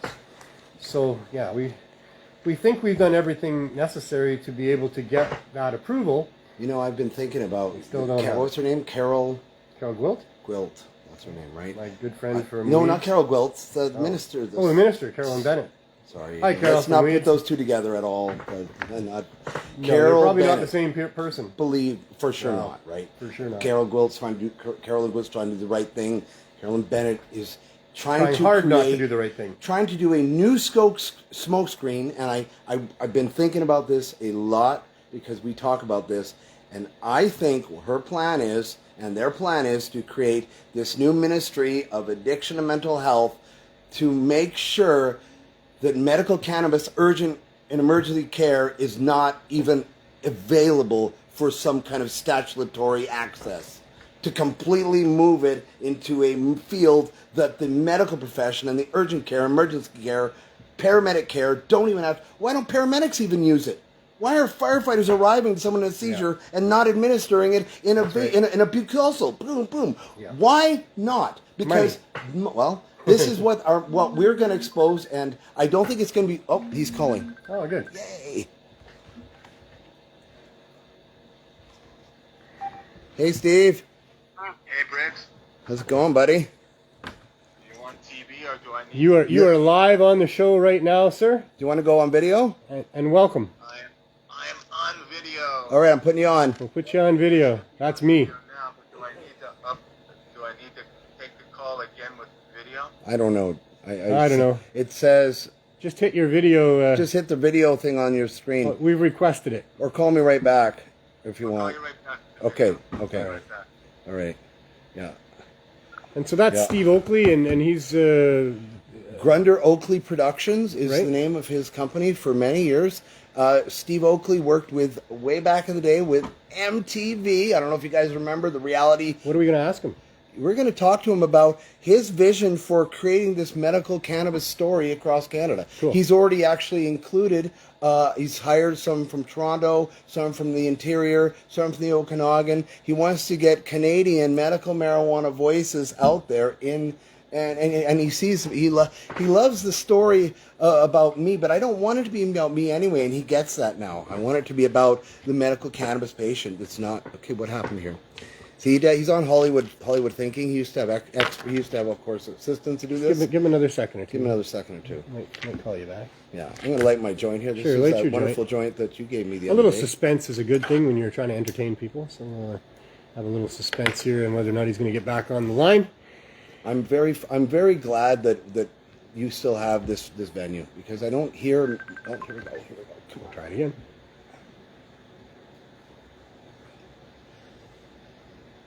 Button to push in my computer so that the actual camera goes on. Where's that at? Ah, I It's don't right know. here. It should be right. Yeah, I don't know on what computer you're using, It's bro. in the middle, that one doesn't work. Yeah, Well, we've got you on audio we got anyway. you on audio. That'll. Yeah, we need to get his. There we go. You're at the mic now. So hi, Steve, and welcome to the show. Hey, I'm pleased to be on the show. Nice. I hear you're doing great things to do with medical cannabis. Tell us a little bit about your motivation for that. Well, 2 years ago, when I had my second pulmonary embolism about 2 in the morning, it's a heart attack in the lung. It's very painful. And I told my wife, let's go. She knew what I meant. I'd already had one. So we ended up in the hospital. And the guy at 2 in the morning, the surgeon says, you're going to be dead in 20 minutes. Whoa. If we don't get you into surgery right now, what say you? Wow. I said, let's rock and roll, mother jumper, 98, 99, 97. He took me into surgery, and I actually did it again, 99, 98, 97. So anyway, I was 300. I was very obese, heading towards 300, above 275. I didn't get the right number. 45, 6-inch waist, couldn't button anything. Huh. I was screwed, tattooed, and the end of the world. 9 days later, they threw me out of the hospital on an ambulance ride to the nursing home, the only ambulance ride I ever had. And in the nursing home, I was between 2 dying guys. I couldn't get out of bed, go to the bathroom. I had oxygen and needles and all kinds of stuff going in and out of me. And I was covered in a rash. And they expected me to die. Well, basically, Jesus saved me, and I got out of that joint, and I learned to walk, talk, and edit and make movies again. I'm now 125 pounds lighter. Wow. But along the way, something happened. I had to go through 43 radiation treatments for prostate cancer, Wow. which turned my brain into mush. Wow. I couldn't think, remember anything. I was a complete basket case. And then I remembered weed. So basically, having been a hippie all my life, I got back on the weed. Nobody told me to get back on the weed, but now my mind is back, my editing is back, and I guess I might even sound succinct, right? You're making sense to me. Yeah. Well, So I you wasn't decided to make a anything movie close. about medical cannabis? Is that how that happened? Down here in California, I prescribed myself my own weed, and 3 blocks from my house, they got a weed store. and so I medically started using cannabis on my own because the folks in the world, they don't all pitch it. You know, the doctors, lawyers, and Indian chiefs, they don't all pitch it. Yeah. So I knew it would work. And it brought back my ability to think, talk, reason, and my memories coming back. Great. All because of weed. And my mix is simply this. Hybrid from at 37% THC, and then indica at 34% THC with some actual sativa thrown in at 26% THC. That's my medicine. Right. A combination of cannabinoids. Yeah, and it just does the trick for this old guy. Are there particular strains that you're using? Pardon? Are there particular strains that you're using? Yeah, I'm using Maui Wowie. Right. I love that. I had that in Hawaii. Yeah, that's the sativa. Nice. And then I don't have my strains in front of me, but the indica is a well-known outfit, and then Wellness is the one I get the actual blended hybrid with. But the thing that works for me, having been a hippie since 1966, I need the THC. Mm. That's what does the trick. Right. And so at what point did you decide, well, there's a movie here, I need to make this? Well, here's the trip. I couldn't edit anymore because I forgot how to from the radiation, but I've been editing since 1968, and I did 22 seasons at doing everything on the real world there was to do, including editing, transcribing, logging, PA, casting, running, and interviewing. Right. So I learned my business, and at 60 I got eliminated from the workforce, and then after losing my mind, this girl I know, Cheru, calls up and says, I want to make a show called What Makes You Tick. What's that? It's about TikTokers. And I said, you mean S-H-I-T talkers? And she goes, no, I'm going to send you a TikTok. She sent me a TikTok. I looked at it. I said, I'm in. That's movie making 101. So I made 8 episodes of that with her. And she said, hey, I want a reel. I want you to write a scene. You've been writing since 1971 movies, and write a scene for us. So I did a scene where I played this guy named Steinberg, Arthur Steinberg, and she played Ruth, my wife. And the scene turned out so good, I thought I would do an actual sitcom with it. Right. I ended up making an entire feature film. It's based on Steinberg, the guy who came back from the dead, and he saved his mind by smoking weed. They even have a Steinberg strain now. The Steinberg strain is even better than Tiffany's ass. Now that's a hell of a strain. That's better than Martha Stewart's strain or Snoop Dogg's strain. Right. So I met Bricks on this, and he's coming in to produce, act, and write with me and create stuff. And right now, here's the irony. The first full movie of this is coming out any day now on Vimeo at Steve Oakley Films at Vimeo.com. Cool. It's 99 cents to view it, but the irony is every day now I've been writing one more whole episode of this show, which is just sort of like Seinfeld, and I'm writing one episode a day. I've written 16 of them, so every 4 of them become a movie. So I'm in the midst of making movies about Steinberg, the stoner, come back from the dead to save the world. Nice. But he also he's known for making the worst horror films on earth. And they say now that he's back from the dead, his horror films are even worse than they were before. They cause dementia, and on top of that, if you play them in the house with rodents and cockroaches, they run them out permanently. Steinberg is going to take over the world, and any time now, all over the world, there's going to be one sentence being said. Have you seen Steinberg? Nice. And at the moment, it looks like we got folks in Toronto that are coming in on this that are fantastic. We got Bricks over there in Vancouver. So we got the North, the studio, Hollywood North, taken care of.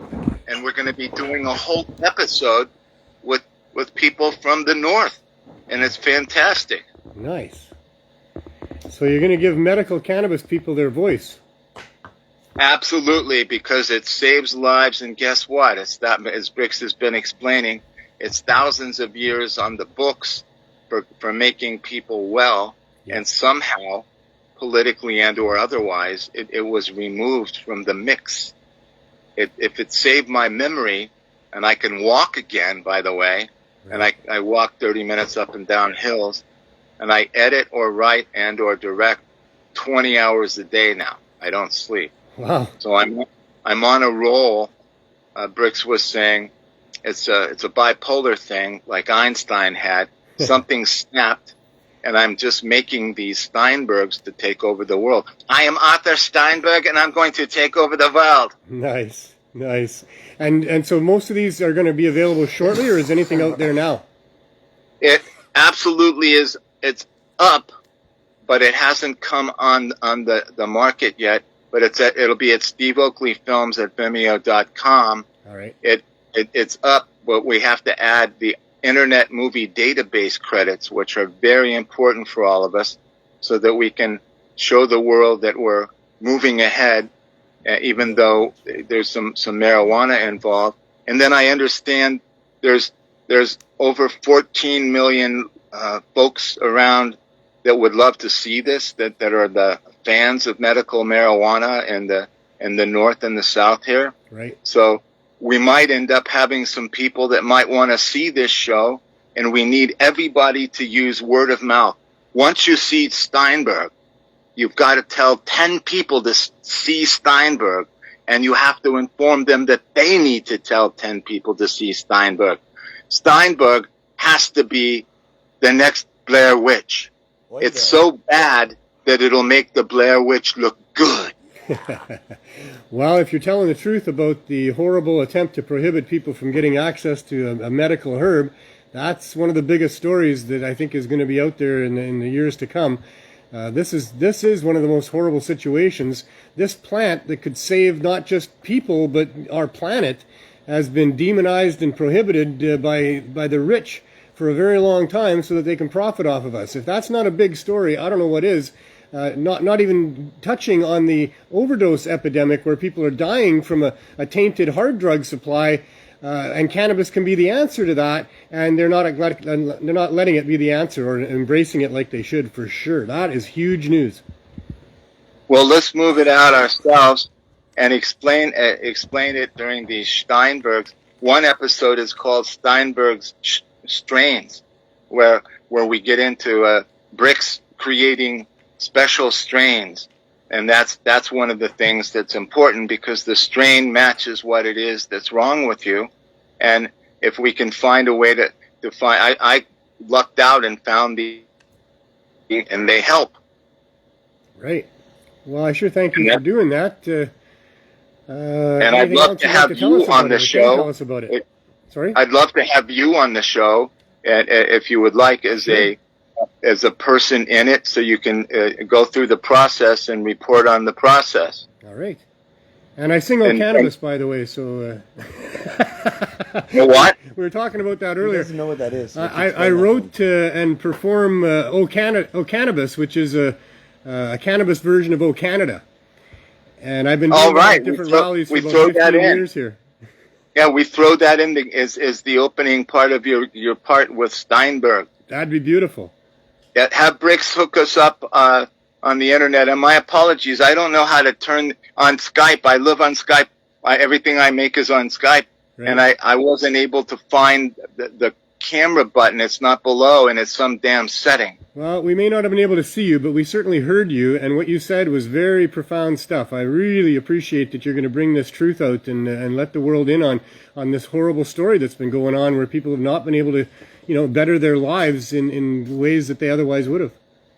Well, if the folks reach out to you through internet with some ideas or questions or suggestions for characters and or plot lines, let's work them into the show. Very good. So we're open Lots to, of stories if out you there that we are not aware of in the same area, same serious, same urgency. And you're right, Steve. People should feel free to share their stories, even anonymously, so we can make them into episodes. Yeah. Yeah. We can really reach out. And I when I hear an idea, every morning within 3 hours, I write an entire episode of a whole sitcom. Nice. So, and it's something I'm doing right now because of my speed of typing, having written for 50 years. But the gag is, let's tell the story the way it needs to be told. And if you filter me the ideas through Bricks and you, and I want you in immediately. Actually, if he gets me that tonight, I'll write you a script for tomorrow, because I'm writing in the morning. All right. All right, let's do it. I got some time tomorrow. We could do Okay, that. so Yeah, hook me up through the grapevine bricks, and All right, and hook us up, and that's you're in my morning script. Very good. Well, thank you so much for what you're doing. We really appreciate it, and I can't wait to see the results down the road. It's just awesome. Thank you, and let's do shows together with you and your audience. I can make a show out of anything we need to express to help people medically by the use of cannabis. Cool. Very good, Steve. Okay, I look forward I'll to let working you with go. you. Thank you. I had a ball. Thank you very much. Thank you. Talk Thank to you for later, coming on the Fred. show. Good night, Okay, Brian. Have a good night. out. All right. All the best. Bye. Bye. Wonderful. So yeah, there's movement happening. There's this Well, I big think we story have, to to, be we told. have to sort of, like Anil has blissfully done for you for so long, we need to harness this movement back again. Yeah. We need to get back where there was, 100,000 people logged in watching live. We need that many people so infected by this, whether it's them personally or seeing it firsthand, that this can stop a seizure, this can stop adrenal cancer, this can stop, pancreatic cancer, this can stop, Heroin addiction. heroin addiction, Yeah. which is death sentence. Yeah. It true. should be. It shouldn't be even put near cannabis as a medical use. Shouldn't even be around addiction or mental health. That's for people using it not in some way. And I still am going to agree with that they're going to try to do that into the whole. I think that's part of they're going to use that to flood the new dispensary industries, and they're going to try to run the whole thing through a new hospital curtain, existential, right? Right. So that nobody sees the fake takeaway even more. We Exactly. have to actually create our own media, just like Pot TV did back in the day, cannabis culture. We need to do it now. Medical marijuana has to be or medical cannabis, I shouldn't use marijuana, has to be the mantra by everyone. Like, you sign or resign is one thing, but don't put it in mental health and addiction. Keep it medical and put it in urgent emergency care, frontline care. Yeah. That's where it needs to be. All these other areas are smokescreen diversions. Yeah. And as long as those smoke screens are there, no one sees what you're doing. No one sees what I'm living. No one sees what Steve's talking. No one knows. As long as their focus is on financial, we're Yes. not going to get traction. They need to get educated about the actual value in They need people's to lives. learn that health is wealth, and they may be feeling Yeah. great right this second, but the moment their health is not, they're going to be needing cannabis medically too. So don't shoot the horse now before you want to ride home with it. Yeah. Get back under it like you were back in 2000. Get back under the horse with us and drive it all the way home. And why don't we, by the way, create a federal Canadians with Disabilities Act that has a specific section for medical cannabis non-discrimination for people frontline or people urgent emergency care. I think it needs those statuses only. Non-medical cannabis, or what we call numismatic cannabis, grown to be looked at and not inhaled, that could, just like Plant Prairie grew back in the day, that can be over there. Wonderful, make money there. But this is where frontline has always been. Yeah. This is where we need to have legislation, or if you want us to, get court exemption specifically for urgent care, emergency care, and frontline care use of cannabis. We've used wonderful words. I love Neil's word, low barrier. He's too kind. It's too kind, because it's not. It's frontline. You're calling dying people low barrier. They're frontline needs. Well, You're we just want to take the barriers away from any of those Oh. people from being able to access. So that's no what it barrier. means. No barrier, exactly. Thank There you. should be no barrier. No That would be more barrier. accurate. No barrier Yes. access. I agree. Yeah. I agree. Yeah. I think that we have to harness the entire cannabis community again, North America wide, because America, the only reason that they're satisfied with their medical cannabis state laws is because they have a federal Americans with Disability Act that prevents their discrimination. Right? And We don't that. have We anything don't like have that. anything like So that. with nothing, and all we have is feigned human rights legislation, which doesn't do anything but accommodate back into a fake system. We need legislation federally, and we're going to have to get injunctions for organizations, frontline urgent care, emergency care. Frontline urgent care, emergency care. So say those with me. Frontline urgent care, emergency care, urgent care. That's what we are talking about right here, what Neil's been saying in 120, how many? 120 some episodes now. 120 some episodes, And we're guys. calling for the same thing, everyone. And he's right, never wrong. And it needs to be 1,000 Neils with another 1,000 Neils working with us together every day. And yeah, we can affect the government, but we can affect the population. IMDb, like Steve's talking about, we can get our movie out there just like everyone else, just like Dope Sick, just like everybody else get their movies out there. Blair Witch is a great example, or reality, like he was talking about his reality TV. He did that for years. That's amazing how they created that show, right? We can do that from scratch. We have great people like Neil that can help guide us right here in Canada. You know, we have someone in Hollywood seeing and hearing our drum finally. Let's bang it together while it's loud enough. So we don't care if legislation get in our way, get out of the way. As long as the courts stay following what we need, we don't care what the rest do. That's their game. We have a life. It's nice that there's cannabis stores and you can go buy Absolutely. some expensive cannabis. It's nice. That's all nice. It is nice. But it's crucial that we have no barrier access stores where anybody can walk in there and get what they need and save their own life. So yeah, we're going to continue to do this for a while. I really appreciate your You guys can think continued of any efforts. ideas for episodes for the Neil episode, because I've actually asked Neil a few times for ideas for this, and I'm sure Neil would help us with great ideas. But a way to come up with we've talked about this, how to depict this, what you're doing, into maybe 22 minutes if we have to. You know, a few character actors, very low budget. So send your ideas. You know, it might get in. Absolutely, right? Yeah. I think it's important that you guys who are living this, who are silent about it, because you don't want the stigma of needing it medically, because nobody wants them to. Everyone's okay with you using something for something, but the moment they know you need it medically, now there's that enable stigma that is underloaned, which is why it shouldn't be in the mental health and addictions. Allowed. Mental health, it's not a mental health problem that people find cannabis to be effective for the things that are bothering them. That's not a mental health issue. To be addicted to staying alive? Yeah, what are exactly. we talking about here, people? What kind of get your hospital curtain out of my way, and let's see Trudy having a seizure, and let's save her. Let's save all the Trudys. Let's save her. Let's save them all. Yeah. You know, at least as long as we can, because eventually the last seizure may take them. Yeah. But we need to be there till that to do.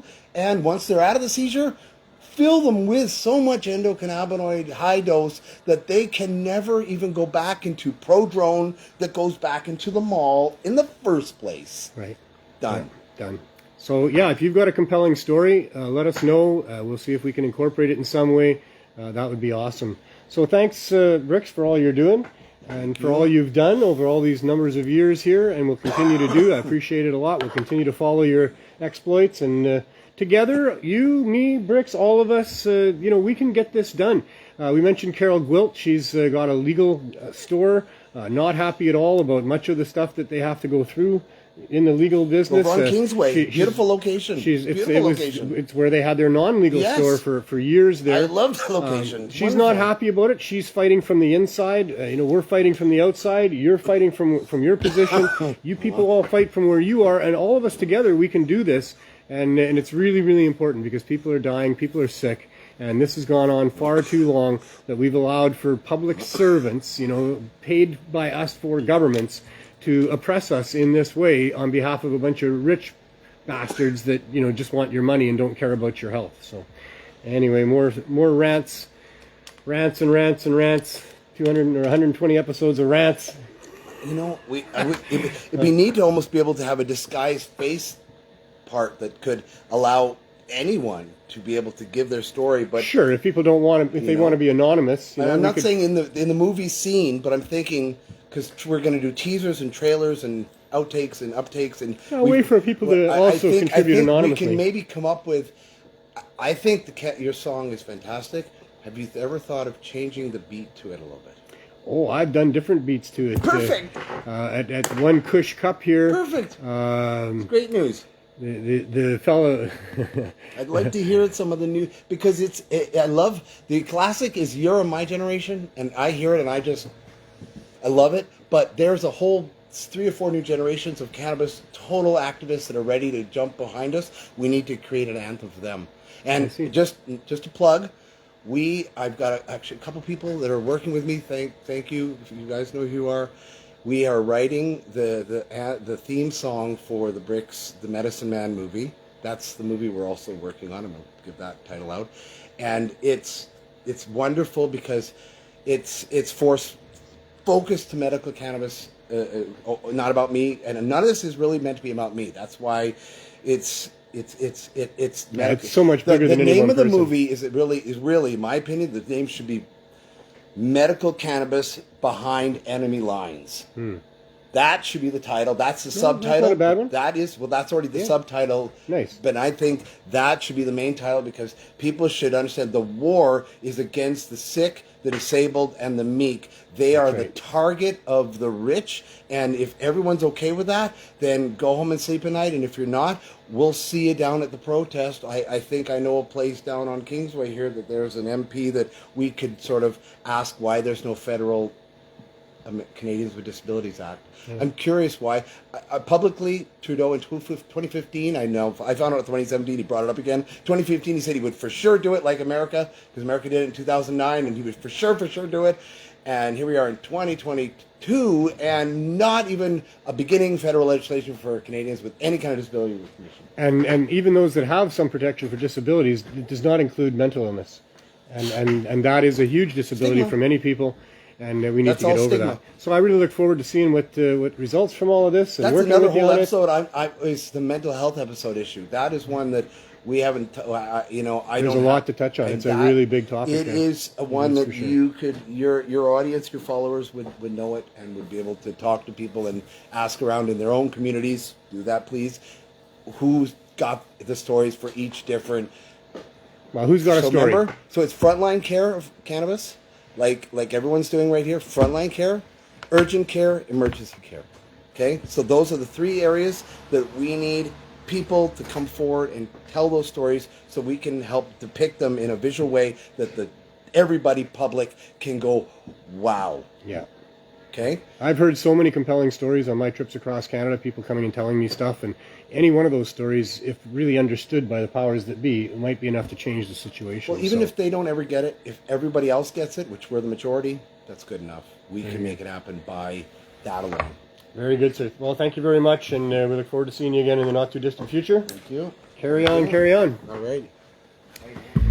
Which brings us to the final segment of our show about the Cannabis Substitution Program. Cannabis Substitution Program has been operating for 5 years, providing high-dose edibles to people for free to help them get off of opioids and other drugs, and to provide a better wellness for people as well. We've been fighting to get legitimacy and to get licensed. It's been a very long road. We're still not there yet. We put in a great application almost 17 months ago now, and we're still waiting for that approval. We applied for a ministerial exemption at the same time under an emergency basis, and we still don't have that. And the situation is still emergency. We're now operating out of an RV, which limits us considerably in our ability to help people, and we really need to have that legitimacy so that we can operate properly and rescue as many people as we can rescue. As I mentioned earlier in the show, there was another group in Victoria that took on the project there, and that's still running strong. Our head baker here for a long time, Mary McCarty, had to move to London, Ontario, and she started one there. I did mention Chris Backer with what's going on in Halifax there. With Mary in London, Ontario, several months in, she had to move to Winnipeg. But she had assembled a great crew of volunteers, Bev and Chris and Mike and William at the head of that. And they've been doing a great job of carrying on the project there. Thanks so much to all the people that helped them and to help Chris and all the donators and all of that. And so us here, like I say, we're still waiting for some sort of government approval that would allow us to do the job properly. And we'll keep you updated as to how that goes. In the meantime, we are in an RV out front, and let's go visit those people and see what's going on out there.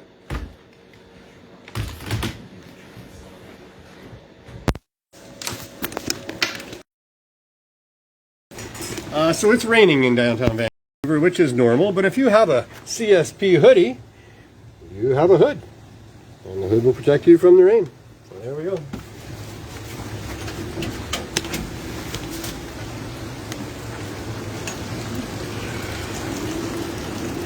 So this is our scene here.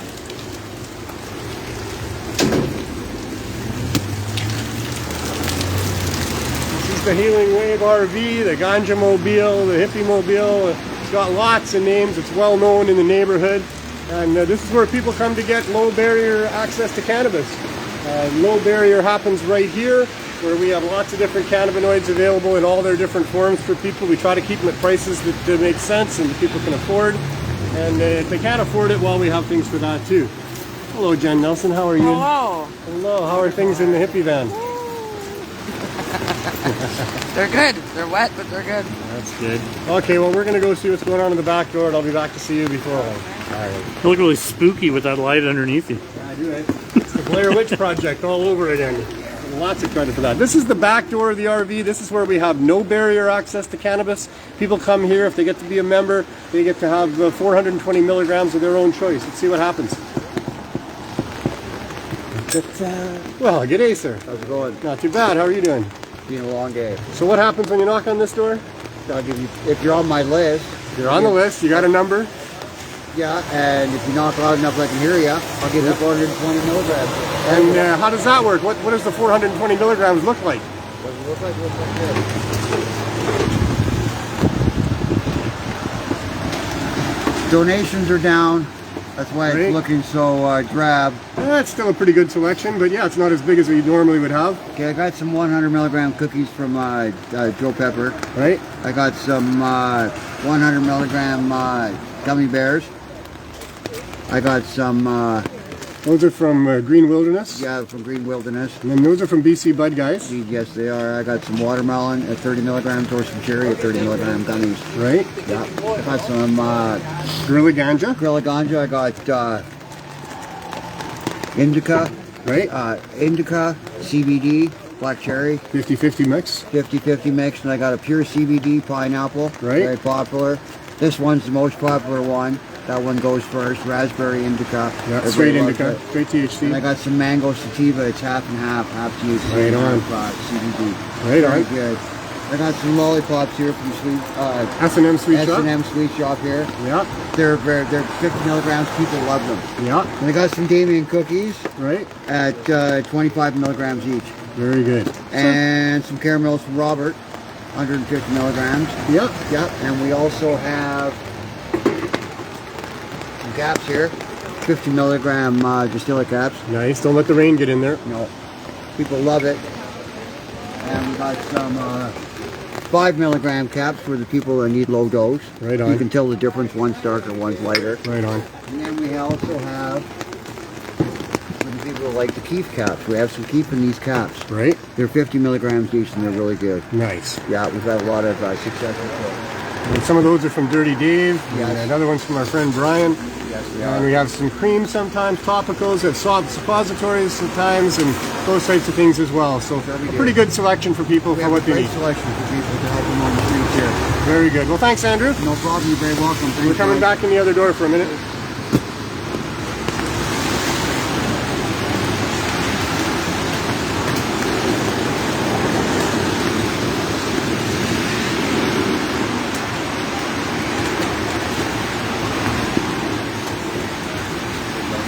Very good.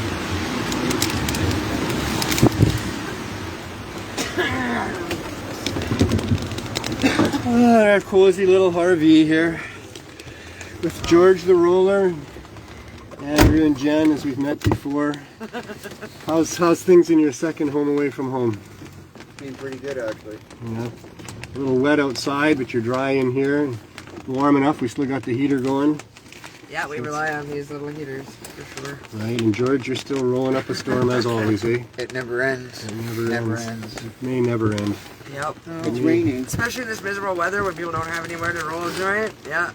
Yeah, Much easier to buy pre-roll. yeah. It's Pre-rolls are raining, really and important for we never people as usually well. have this many people. I've had 35 people for the CSP in the raid. Right. That's pretty good. That's That- a record. I'll just mention that low barrier access, where we do sell cannabis to people, we think is really important as well. Having the program is great where people can come if they're addicted to hard drugs and they can get onto a program and we can give them their 420 milligrams. But there's lots of people that don't want to admit that they're addicted to hard drugs. They don't want to be part of a program. They just need a place they can come to discreetly and get what they need. And that's plus low the barrier program's full access. right And that's why it's so important for those people as well to be able to have a place where they can get something that will help them. So that's what we try to do here. Say the list is full right now anyway. Yeah, we haven't added people to our list for quite a while. This is one of the limitations that's been imposed on us by not having access to the store and not getting a license from Health Canada, is that we are limited in our ability to help people. And so when we realized that the amount of people that wanted to be part of the program were going to exceed the amount of donations that we could bring in, we had to put a cap on it to protect the program, and that's what we've done. We haven't been able to add people for quite a while. We have added a few here and there as we go, but we have to be careful about doing that. But at the same time, as I've mentioned before, we don't turn anybody away with nothing. If they come here and they need something, they get it. Thanks to John Murray and Michael the Cookie Monster, we've got muffins and cookies for people. And thanks to the joints that we have, everybody can get a free joint every day as well. So these are important things that we're doing here. And as you've heard throughout the show, this is what needs to be supported. This is what the government should be making sure happens in all of these communities where there's this overdose epidemic of people dying. And so hopefully we can get that, and with your help we can. I keep harping on it, but it's important. If everybody takes part, if everybody got together, if everybody that cares about this issue actually wrote a letter or sent an email or made a phone call, that would have a huge impact. But the truth is most people don't. Most people leave it to other people to do that, or for whatever reason they procrastinate, or for whatever reason they just don't do it. We need to have a lot more people doing that. We need to let the government know that this is not acceptable. The legalization that they're offering us does not include the sick people and disabled people and the people that need to have it every day. And that's the people that needed it the most. Those are the people that the cannabis community decided to protect first and foremost, and that should have been the attitude of government. Instead, the attitude of government is, hey, we can take over this industry, we can make huge profits on the sale of this stuff, and let's do that. So that's where we're at. We need your help. Please do that. I want to thank everybody that's involved. I want to thank everybody that's going to be involved. And for everybody that's going to write a letter or going to make a phone call, thank you very much. Thanks for watching the show. Tell people about it. Let's spread this message around. Let's get this out there. We need our cannabis community back. We need to have those 100,000 people that would show up at Sunset Beach on 420 and all those people across Canada that were working hard to try to get it done. We thought we got it done. They told us we were winning, but really what they gave us is not a win. So let's keep at that. I want to thank Cannabis Culture for the platform to be able to do this. I want to thank my producer, Neil, for all of his fine work. Everybody that contributes in every way. It's a new year. Let's find some balance. Let's find some motivation to change the world in positive ways. And the most important thing of all, as you're doing all of that, is, and have as much fun as you can. See you next week.